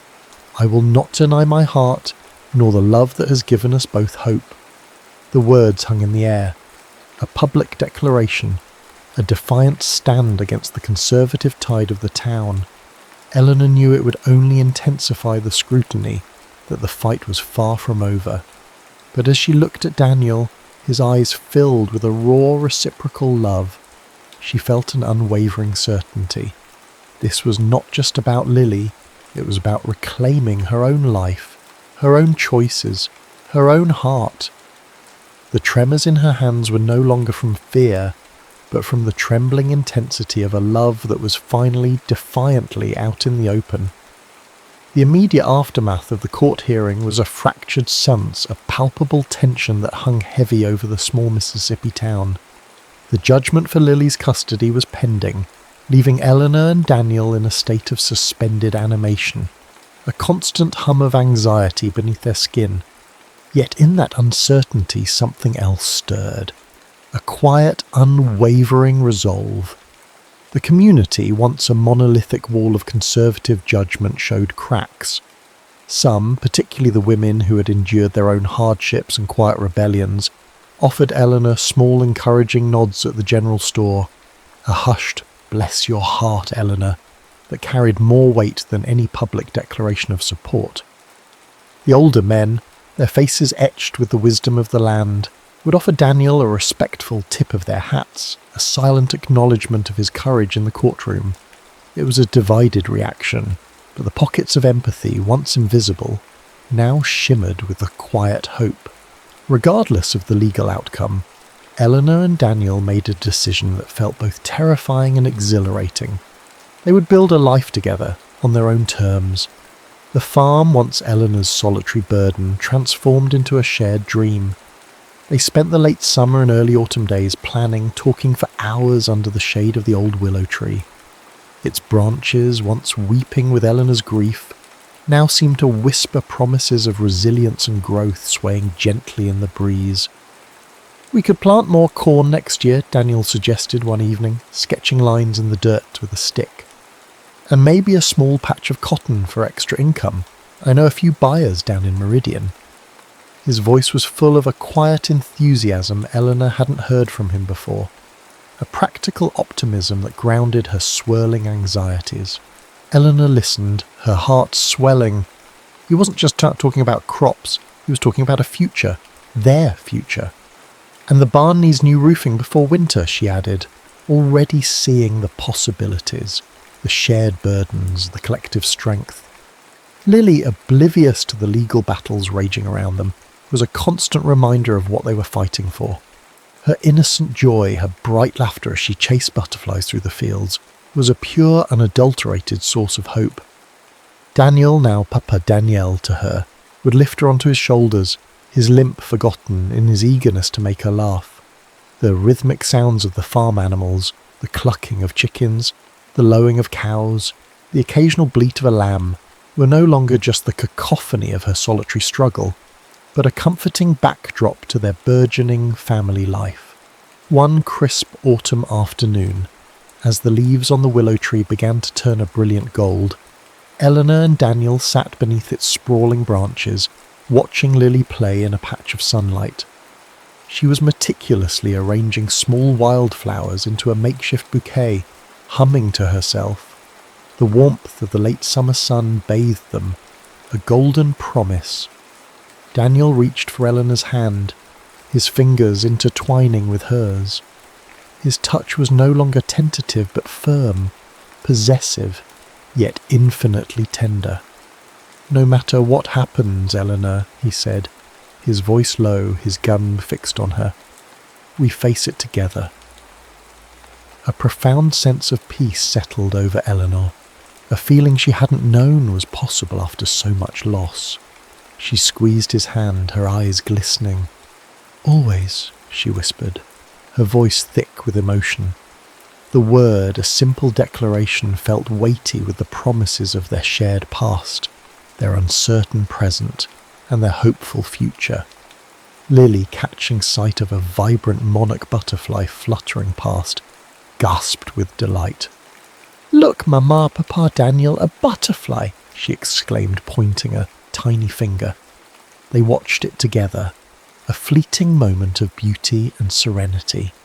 The butterfly, a symbol of transformation and new beginnings, danced through the air, free and unburdened. As they sat there hand in hand, the old willow tree swaying gently above them, its branches now a symbol of their enduring strength, Eleanor knew they had already won. The custody battle might be decided by a judge, but their love, forged in the quiet resilience of their hearts, had already found its resolution. They had found not just a love to shelter them from the storm, but a promise of home in each other's arms, their hearts finally at peace. Their future, like the endless sky above them, was open, waiting to be written by their own hands, their own unwavering love.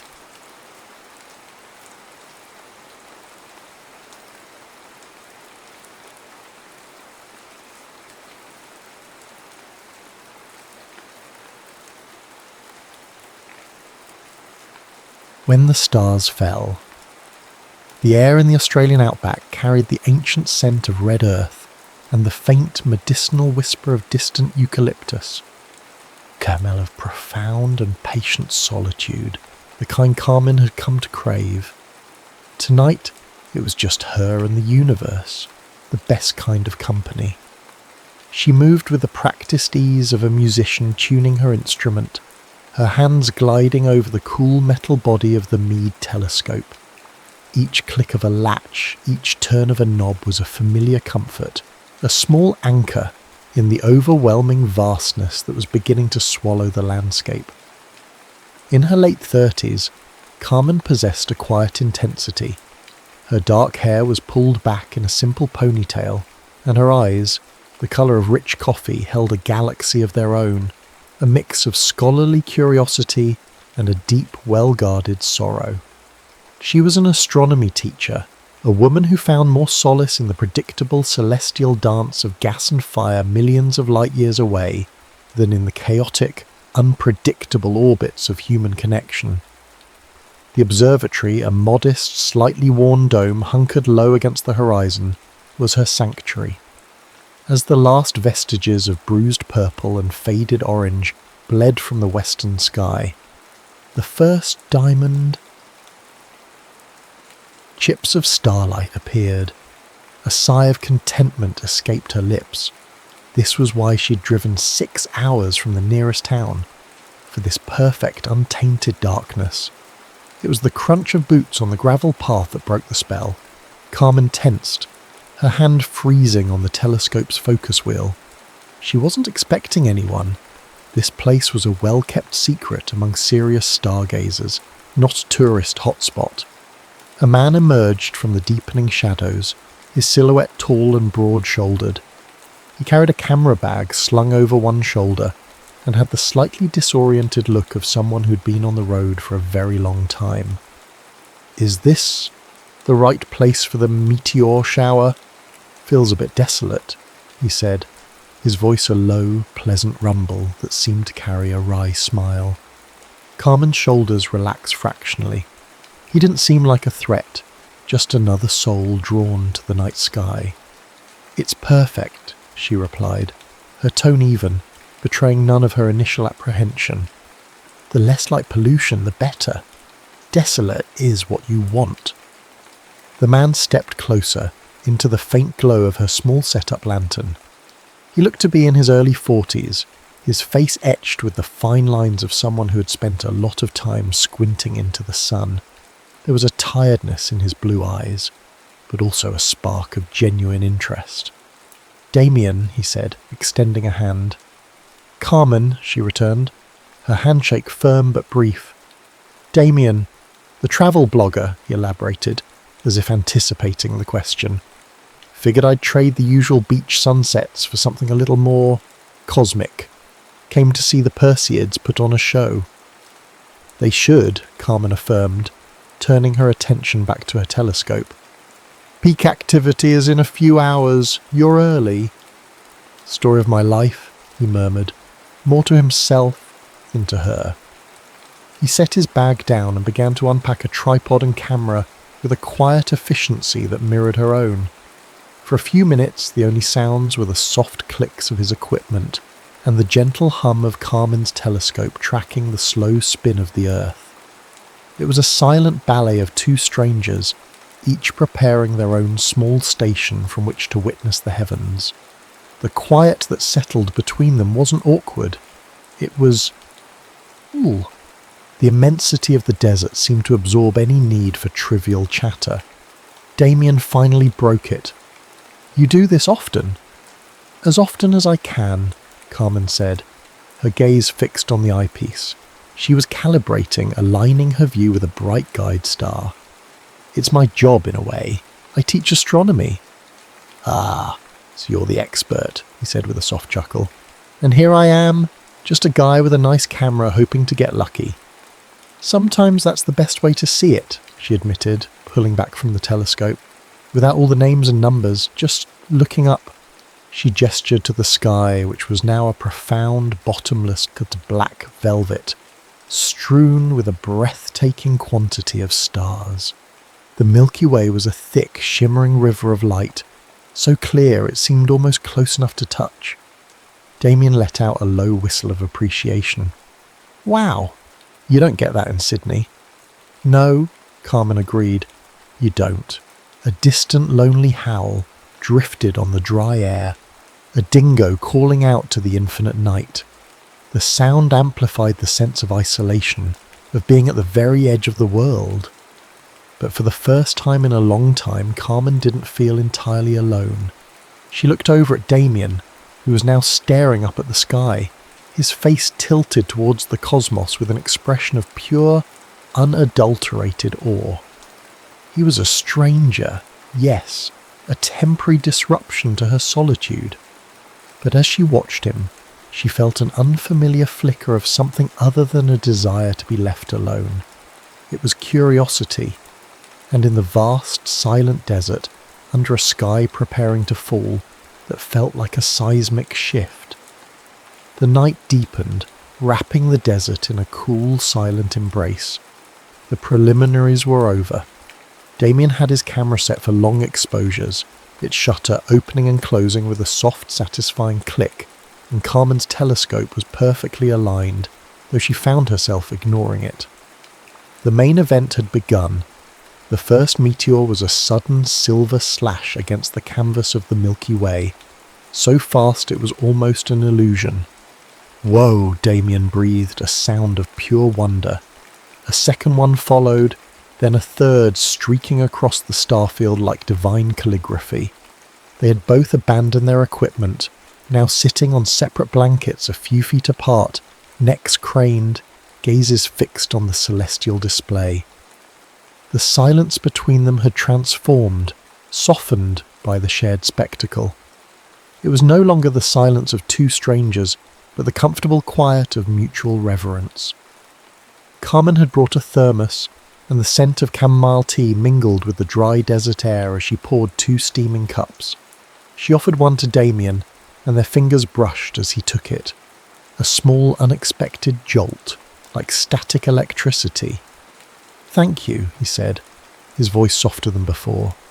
He took a sip, the warmth a welcome counterpoint to the cooling air. "It's funny," he began, his eyes still on the sky.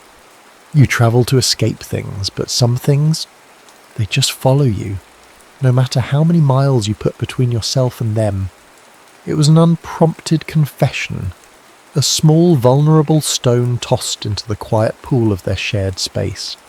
Carmen didn't press, but she recognized the sentiment. It resonated with a painful frequency deep within her.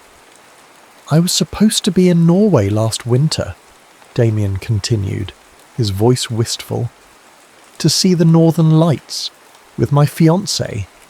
We didn't make it. The trip, or us." He took another sip of tea, the silence that followed heavy with unspoken history. Carmen watched a particularly bright meteor burn a brilliant green as it disintegrated in the atmosphere. She understood the need to attach memories to the sky. It was safer. The stars held your secrets without judgment. "The stars don't judge," she said, echoing her own thoughts aloud. "They don't ask for anything. They just are. Sometimes that's all you need." He turned to look at her then, his face illuminated by the faint starlight. He saw it in her eyes. A quiet strength, yes, but also a sadness she carried like a well-worn map, its creases softened by time, but its roots still deeply etched. He felt an immediate intuitive kinship. This wasn't the brittle sadness of a recent wound. It was the settled, heavy grief of something permanent. "You sound like you know that feeling," he said gently. Carmen gave a small, sad smile.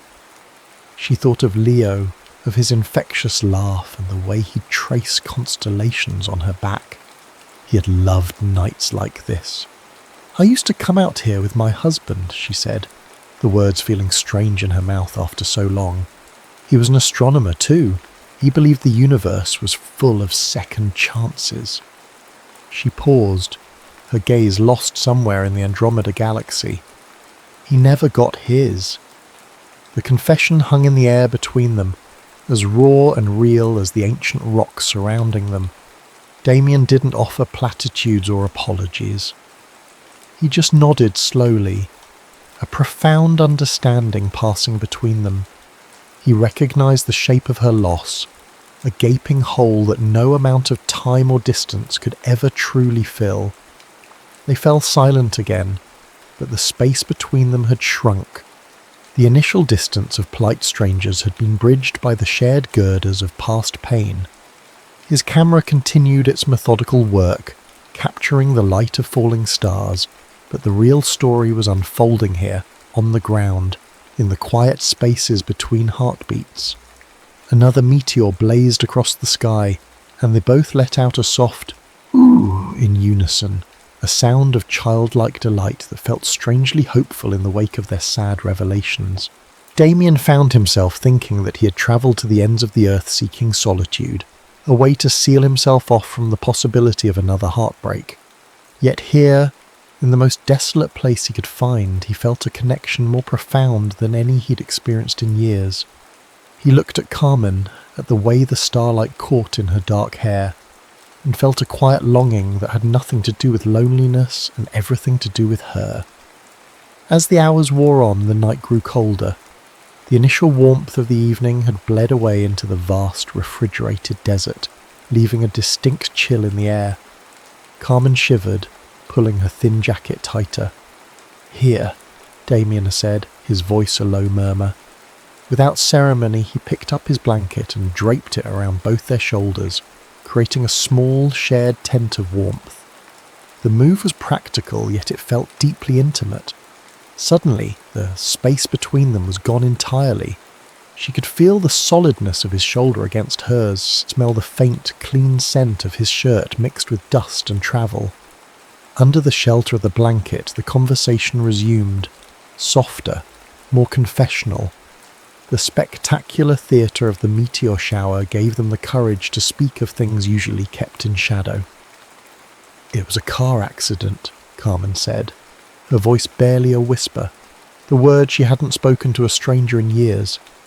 "He was on his way to a conference. There was a storm.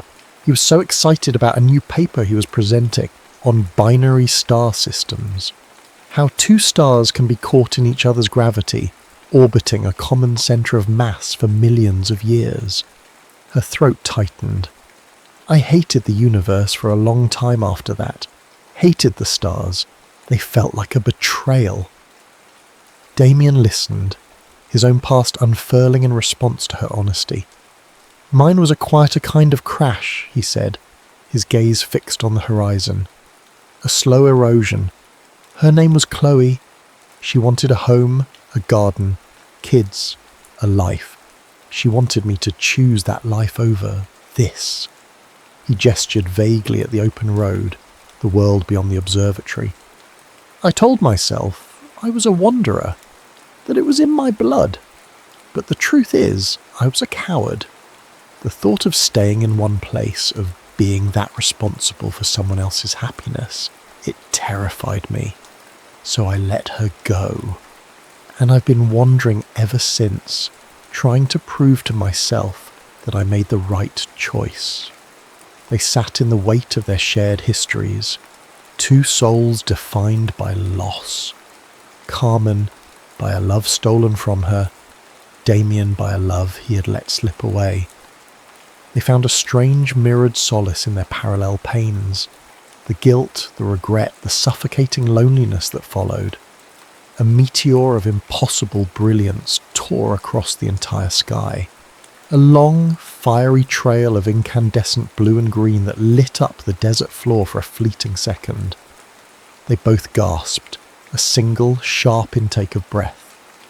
In that moment of shared awe, Carmen turned her head, and her cheek brushed against the rough fabric of Damien's jacket. He turned his head at the same instant. Their faces were inches apart. The air grew thick, charged with something new and potent. It wasn't just empathy anymore. It was a fragile, terrifying spark of attraction. His eyes, blue even in the starlight, searched hers, and in their depths she saw her own pain reflected, but also a quiet longing that resonated with a frequency she thought had died within her forever. His gaze dropped to her lips for a fraction of a second, and her breath hitched. "I stopped believing in chance encounters after everything," Carmen whispered, her voice trembling slightly. Damien's gaze was intense, holding her in hers. "Maybe some things aren't chance," he replied, his voice a low caress. "Maybe they're just written." He didn't lean in. He didn't move at all. He gave her the space to retreat, but she didn't. She stayed right there under the shelter of his blanket, their shared breath misting in the cold night air. The rhythm of their breathing began to sync, quiet cadence against the silent flashes of the dying meteor shower. In his eyes, which reflected the last of the falling stars, she saw a pain she recognized, and a hope she was terrified to feel herself. He understood. He didn't just listen, he understood. And for the first time since Leo's death, the vast, empty space inside her didn't feel quite so infinite. The magic of the night was finite. As the first faint blush of grey began to soften the hard black edge of the eastern horizon, a new reality began to assert itself. The stars, which had been their confidants in their canopy, started to fade, retreating like shy ghosts before the approaching star. The cold, which had been a reason to draw closer, now just felt like cold. The unspoken question hung between them, heavier than the silence had ever been. What now? The bubble they had created under the falling stars was about to burst, exposed by the harsh, clarifying light of day. It was Damien, the man accustomed to departures, who made the first move. He shifted, the blanket falling from Carmen's shoulders, and the sudden loss of his warmth was sharp and immediate. "Well," he began, his voice trying for a casualness it couldn't quite find as he started to gather his camera gear. "It was a truly incredible night. Thank you for sharing it." Each word was a small polite stone, rebuilding the wall between them. A night. A beautiful, singular event now concluded. An anecdote for a future blog post. A memory. Carmen felt a panic rising in her chest, cold and sharp. The old Carmen, the one who had driven out here seeking solitude, would have nodded, offered a simple "you too," and watched him drive away, accepting the transient beauty of the moment. But she wasn't that Carmen anymore. Not after this night.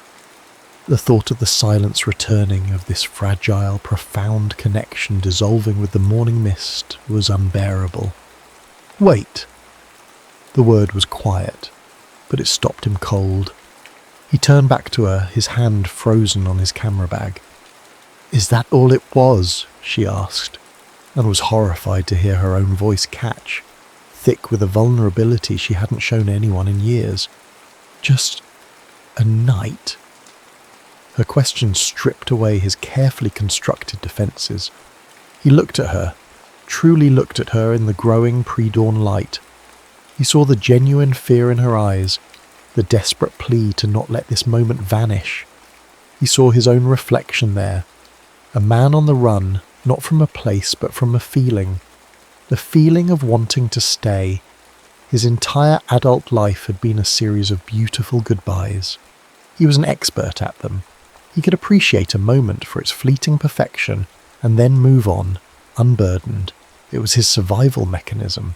But as he stood there, the thought of just walking away, of getting in his car and driving back to his solitary road, suddenly felt unbearable. It felt wrong.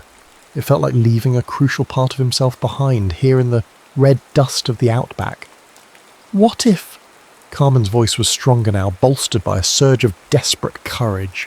What if this wasn't chance at all? She was echoing his own words from hours before, turning them from a poetic observation into a direct challenge. She was asking him to be more than a wanderer. She was asking him to believe his own words. The distant call of a kookaburra rattled through the awakening bush, a stark, real-world sound that signalled the end of their nocturnal trance.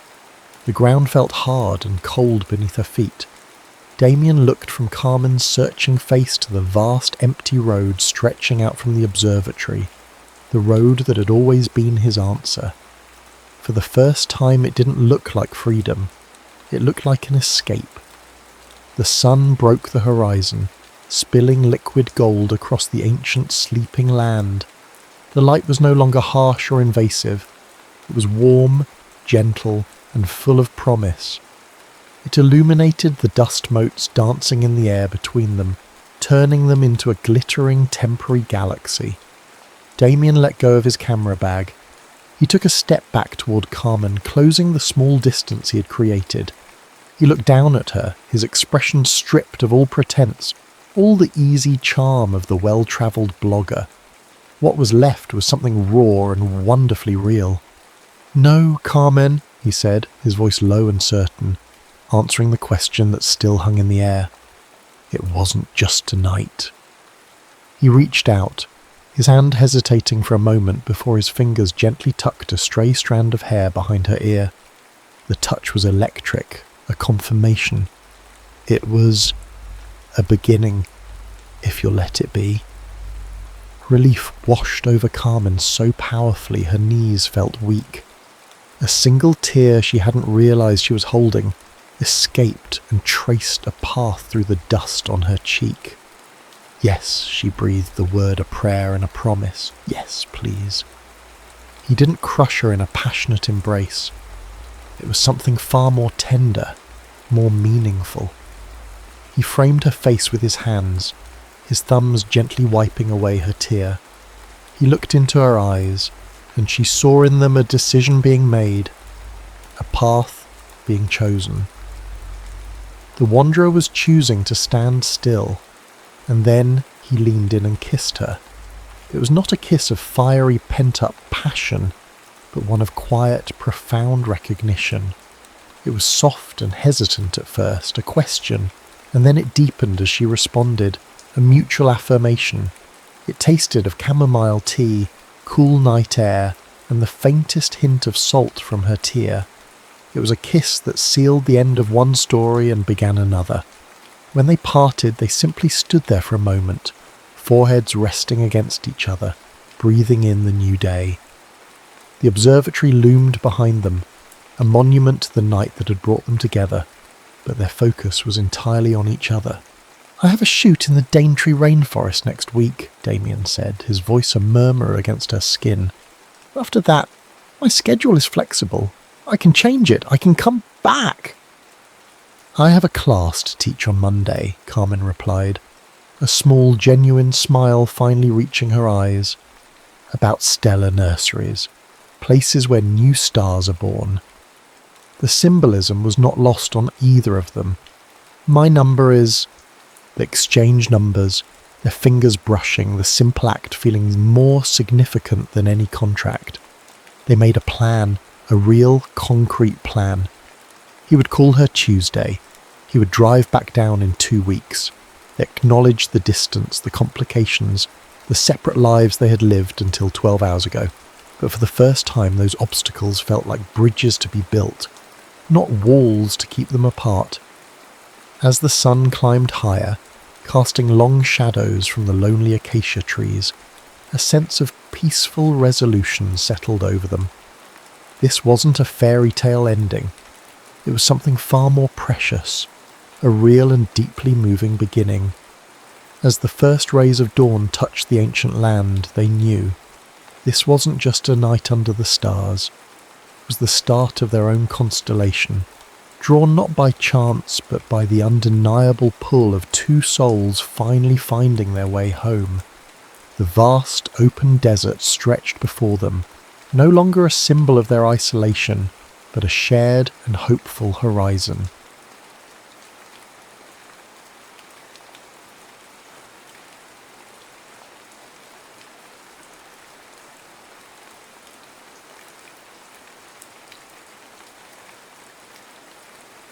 feathers and ink. The air in Blackwood Cemetery always tasted of memory. It was a crisp, metallic flavour that clung to the back of Ilara's throat, a blend of damp earth, decaying leaves, and the cold, unyielding patience of stone. For 2 years, this flavour had been the prelude to her ritual, the start of a pilgrimage she made every morning, rain or shine. She walked with a gentle but weary grace, her 53 years etched not in harsh lines, but in the soft, shadowed hollows beneath her eyes. Her path was a familiar map of grief, winding past the stoic angels and sleeping lambs until she reached the simple granite slab that read, "Thomas Gable, beloved husband, the music is not over." Ilara never spoke to the headstone. The words felt hollow, stolen by the wind before they could land. Thomas wasn't in the cold ground, he was in the echo of a shared laugh, the phantom warmth of a hand on her back, the scent of sawdust that still clung to his old workshop. Her ritual was for her a way to anchor, the day before it drifted away. "It isn't the dead I speak to, Thomas," she thought, her fingers tracing the cool engraved letters. "It's the memory of us. The ink is for me, the words are for what remains." From the deep pocket of her wool coat she pulled a folded sheet of thick cream-coloured paper. Using a fountain pen with a nib as fine as a feather, she had filled it with the quiet minutiae of her life, the leaky faucet she'd finally fixed, the surprising sweetness of the late-season tomatoes, the way the morning light still caught the dust motes dancing in the sunroom, just as he'd loved. It was a conversation with a ghost, a monologue of love that refused to fade into silence. But her pilgrimage had a second secret stop. Midway between Thomas's plot and a newer section of the cemetery stood a magnificent ancient oak. Its branches were gnarled, arthritic fingers reaching for the autumn sky, its trunk a fortress of grooved, moss-dusted bark. In its side, about heart high, was a hollow, a smooth dark wound in the wood that had become her postbox. With a reverence that felt almost sacred, she slipped the letter inside. The hollow smelled of history, of rich soil and something wild. For 2 years it had been the silent keeper of her sorrow, but not today. This morning, as she reached into the familiar darkness, her fingers brushed against something unexpected. Not just the smooth, cool wood, but paper. It was foreign to her touch, thinner than her own luxurious stationery, crisp and dry, folded into a sharp, neat rectangle. Her heart gave a painful, startled lurch. A trespass, an intrusion. She snatched her hand back as if burned, then overcome by a sudden fierce curiosity, she reached back in and pulled the note out. She unfolded it with trembling fingers. The handwriting was not her elegant looping script. It was a man's hand, bold and angular, written in a simple black ballpoint pen. The words were few, but they landed with the force of a physical blow. "I thought I was the only one who spoke to the trees. For what it's worth, I hear you, and I understand." Ilara stood frozen, the note rattling in her hand. The world, which had been muted and predictable for so long, suddenly crackled with a terrifying, vibrant static. The crunch of leaves under a distant walker's feet, the caw of a crow from a bare branch, the scent of the coming frost, it all rushed in, sharp and overwhelming. Her solitary ritual, the quiet cornerstone of her life, had been breached. She looked from the note to the oak, then across the way to the newer graves. Someone was watching, someone was listening, someone understood, and she couldn't decide if it felt like a violation or a miracle. She folded the note carefully, its sharp creases a stark contrast to her own soft-edged letters, and slipped it into her pocket. As she walked away, she did not look back. The air still tasted of memory, but now it held a new, unfamiliar flavour, the electric tang of a question mark. For the first time in 2 years, as she left the gates of Blackwood Cemetery, Ilara felt something other than the quiet ache of absence. She felt a tremor of pure, unadulterated fear. mingled with a whisper of something she hadn't dared to feel in a very long time. Hope. The first frost arrived the following week, a delicate lacework of silver that glittered on the headstones and turned each blade of grass into a shard of glass. The world had grown colder, starker, and yet a strange, hesitant warmth had begun to bloom within Ilara. It lived in her coat pocket, in the crisp, folded note she reread a dozen times a day. She wrote her next letter to Thomas with a different kind of energy. The words were still for him, but they were shadowed by a new awareness, a sense of an unseen audience. After she had tucked it into the oak's hollow, she found herself lingering, her gaze drifting across the cemetery. She saw no one. The secret was safe. 3 days later, a reply was waiting. Thus began their anonymous chorus. They were careful never to cross paths, their visits to the oak tree timed like the changing of a silent, unseen guard. He would leave a note, and days later she would find it. She would reply, and the space in the tree would remain empty until, one day, it wasn't. His name was Liam. He revealed it in his third letter, a simple signature at the bottom of a page torn from a practical spiral-bound notepad. He wrote that he visited his younger sister, gone too soon. He didn't offer details, and Ilara didn't ask. In return, she shared Thomas's name. They were two shores of the same quiet sea of loss, their correspondence a message in a bottle tossed between them. Their early letters were philosophical, tentative explorations of a shared landscape. They wrote of memory, of how it could be both a comforting quilt and a crushing weight. "I think grief is like a phantom limb," Liam wrote, his blocky letters marching across the page. "You know it's gone. The doctors have told you it's gone, but you can still feel it ache when the weather changes. Today, the weather is changing." Ilara found herself anticipating his words, the simple, unadorned honesty of them. He wrote like a man who built things, steady and direct, while her own prose was more like a garden, full of winding paths and hidden blooms. "My husband used to say that hope was a stubborn weed," she wrote back on her thick cream paper. "You could try to stamp it out, but it would always find a crack in the pavement to grow through. For a long time my world has felt like solid, unbroken concrete. Your letters, I think, are becoming a crack in the pavement." Slowly the intimacy deepened. The anonymity became a cloak of courage, allowing them to confess the small secret shames of grieving. He admitted to feeling a flash of anger when he saw fathers walking their daughters down the aisle. She confessed that just last week she had laughed, a deep, rolling laugh at a silly joke on the radio, and the sound had been so foreign that it had immediately dissolved into tears of guilt. "My sister loved the rain," Liam's next letter read. "She said it was the sky's way of washing the world clean. She'd stand outside in it, arms wide open, and just let it soak her. Some days, I stand here and wish it would wash me clean too." Ilara read his words while a cold November rain streaked down her kitchen window. She could almost see it, a young girl, vibrant and alive, welcoming the storm, and a man years later standing in the same rain, wishing for an impossible absolution. A magnetic tension was building between them, a pull born not of glances or touches, but of souls laid bare on paper. With every letter, the space between their two plots in the cemetery seemed to shrink, the ancient oak no longer a divider, but a bridge. She didn't know the sound of his voice or the colour of his eyes, yet she knew the precise cadence of his sorrow.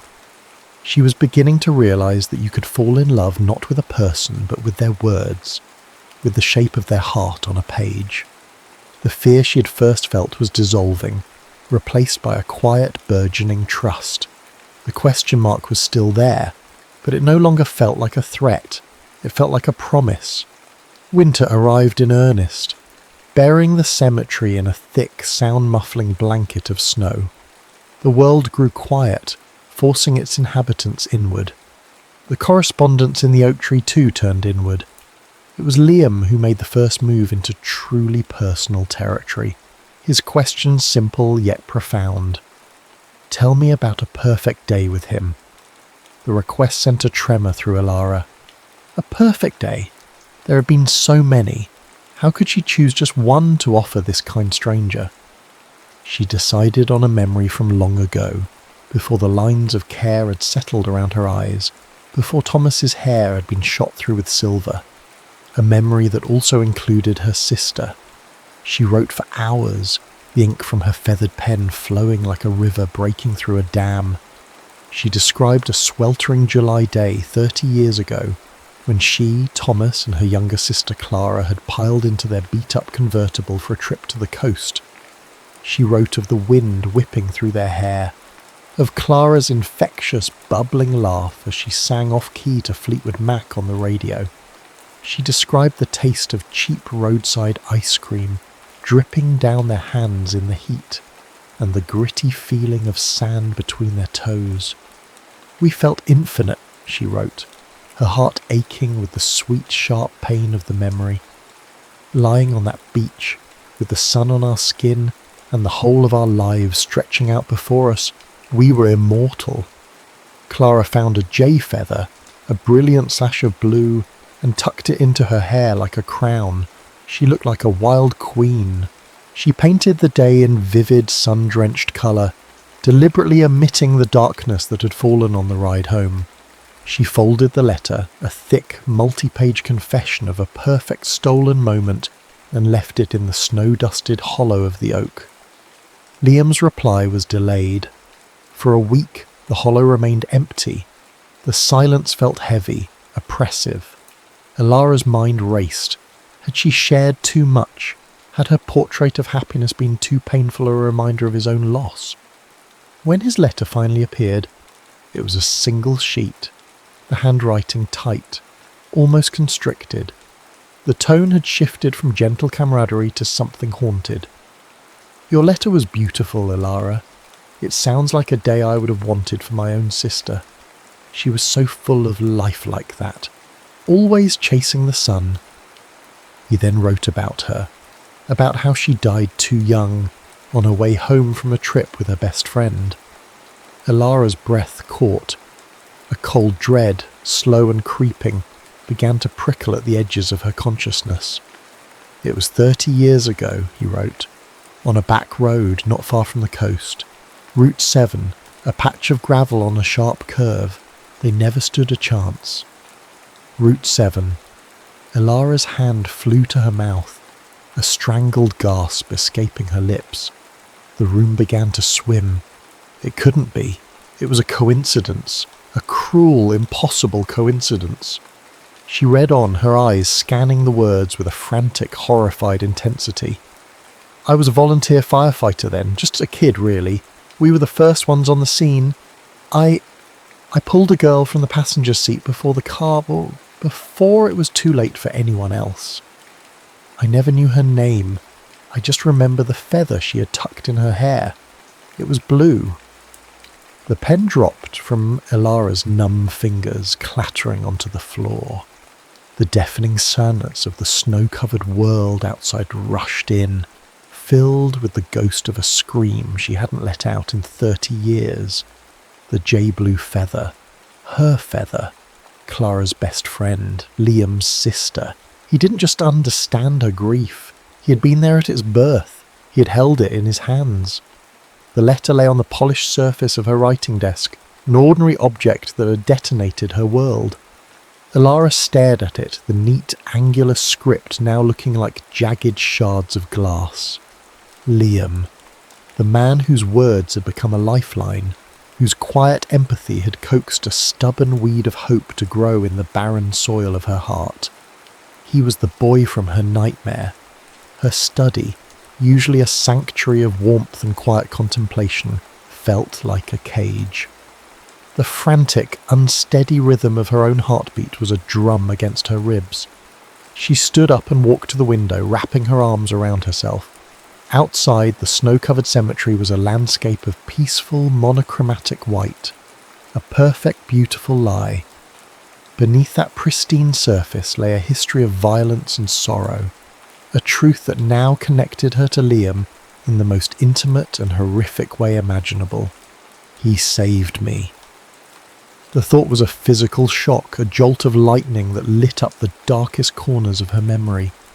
She could suddenly feel the terrifying scrape of metal, smell the acrid smoke, taste the blood in her mouth, and through the haze of pain and confusion, she could see a face, young, terrified but determined, a boy leaning into the wreckage, his hands reaching for her. "I've got you," he'd said, his voice cracking with adrenaline and fear. "Just hold on, he saved me, and for 30 years I've carried the ghost of the girl he couldn't. His sister, Clara's best friend Sarah. Her mind was a storm. How could it be? How could fate be so cruel and so kind in the same breath? The man who was a comfort for her grief was inextricably linked to its very source. The stranger who had pulled her from the brink of death was the brother of the girl whose loss had shadowed her entire adult life. A wave of nausea washed over her. Guilt. It was a familiar poison, but now it had a new, unbearable potency. She had lived. She had loved Thomas. She had known decades of quiet joys and gentle sorrows, while Sarah's life had been extinguished in an instant.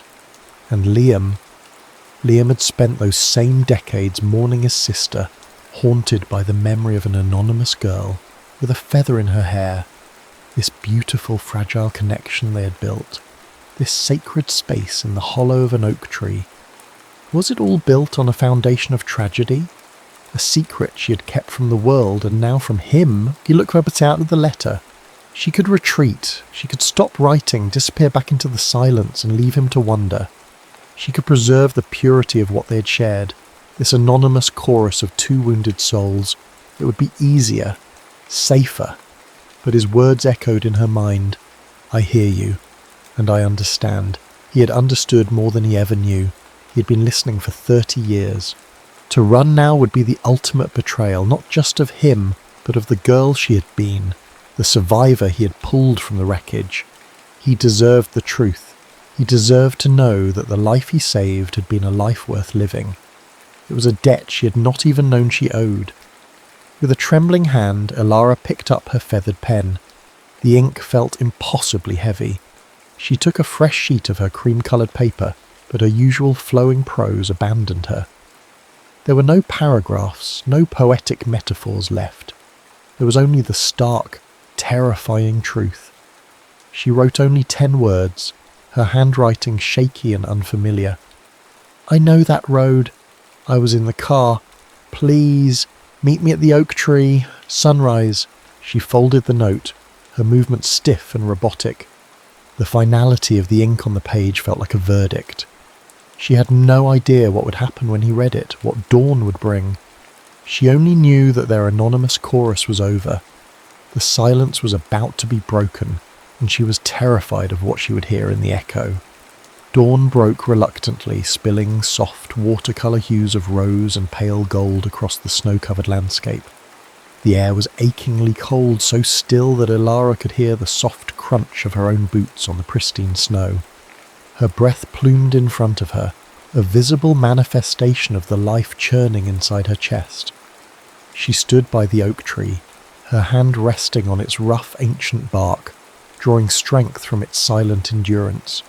She saw him approach from the far side of the cemetery, a solitary figure moving through the rows of sleeping stones, a silhouette against the burgeoning light. As he drew closer, her heart hammered against her ribs, a frantic wild bird beating against its cage. This was him, Liam, a man she knew intimately and not at all. He stopped a few feet away. He was tall, with a quiet intensity in his posture, his face weathered by time and sorrow, but his eyes were kind. They were the eyes of the boy who had reached for her in the darkness. A long heartbeat-like silence stretched between them, thick with 30 years of unspoken history. The air crackled with it. He looked at her, truly looked at her, and a flicker of recognition, of a memory buried deep beneath decades of grief, crossed his face. It wasn't a sudden dramatic realization, but a slow, dawning comprehension, like the sunrise itself. He didn't need to ask. His voice, when it came, was raspy, full of a fragile wonder. "The feather," he said, the two words holding the weight of a lifetime. Elara could only nod, a wave of emotion so powerful it stole her breath. Tears she had held back for 30 years finally fell, hot against her frozen cheeks. They weren't just tears of sorrow, but of gratitude, of catharsis, of an impossible, painful beauty. There were no grand speeches, no dramatic retelling of that terrible day. They didn't need to. The trauma was a chasm between them, but they chose not to fall into it. Instead, they began to build a bridge across it, one quiet word at a time. He spoke of Sarah, her laugh, her terrible taste in music, her fierce loyalty. Elara spoke of Thomas, his steady presence, his gentle humour, the way he had patiently helped her piece her shattered life back together. And for the first time, Elara spoke of Clara without the crushing weight of guilt, sharing a memory of her sister that made Liam smile. They were giving faces to the names in their letters, transforming ghosts back into people, their shared grief finally finding a voice. "All these years," Liam said, his gaze lost somewhere in the pastel sky, "I mourned my sister, and I carried the memory of a girl I couldn't save. I never let myself think about the life I did save. I never let myself hope she was okay." "And all these years," Elara replied, her voice thick with tears, "I felt like a ghost, a survivor who didn't deserve to be. You were the first person who saw me, really saw me, both times." He looked at her then, and the chasm disappeared. In its place was a connection so profound, so forged in the crucible of fate, that it left them both breathless. He didn't just save her life, he had returned to it decades later to help her truly live it. As the sun climbed higher, casting long shadow across the snow, Liam reached out and took her hand. His grasp was warm, solid, real. After months of paper and ink, of words and whispers, the simple, profound connection of flesh and bone was a homecoming. Her hand, which had held a pen to write of loneliness, now rested in the hand that had pulled her from the darkness. They stood there for a long time, two solitary souls no longer alone, while the first birdsong of the morning broke the sacred silence. In the quiet language of loss, they had found a grammar for hope, realizing that the deepest roots of love often grow in the very places we believe to be barren. The story of feathers and ink was over, but the story of Elara and Liam had just begun.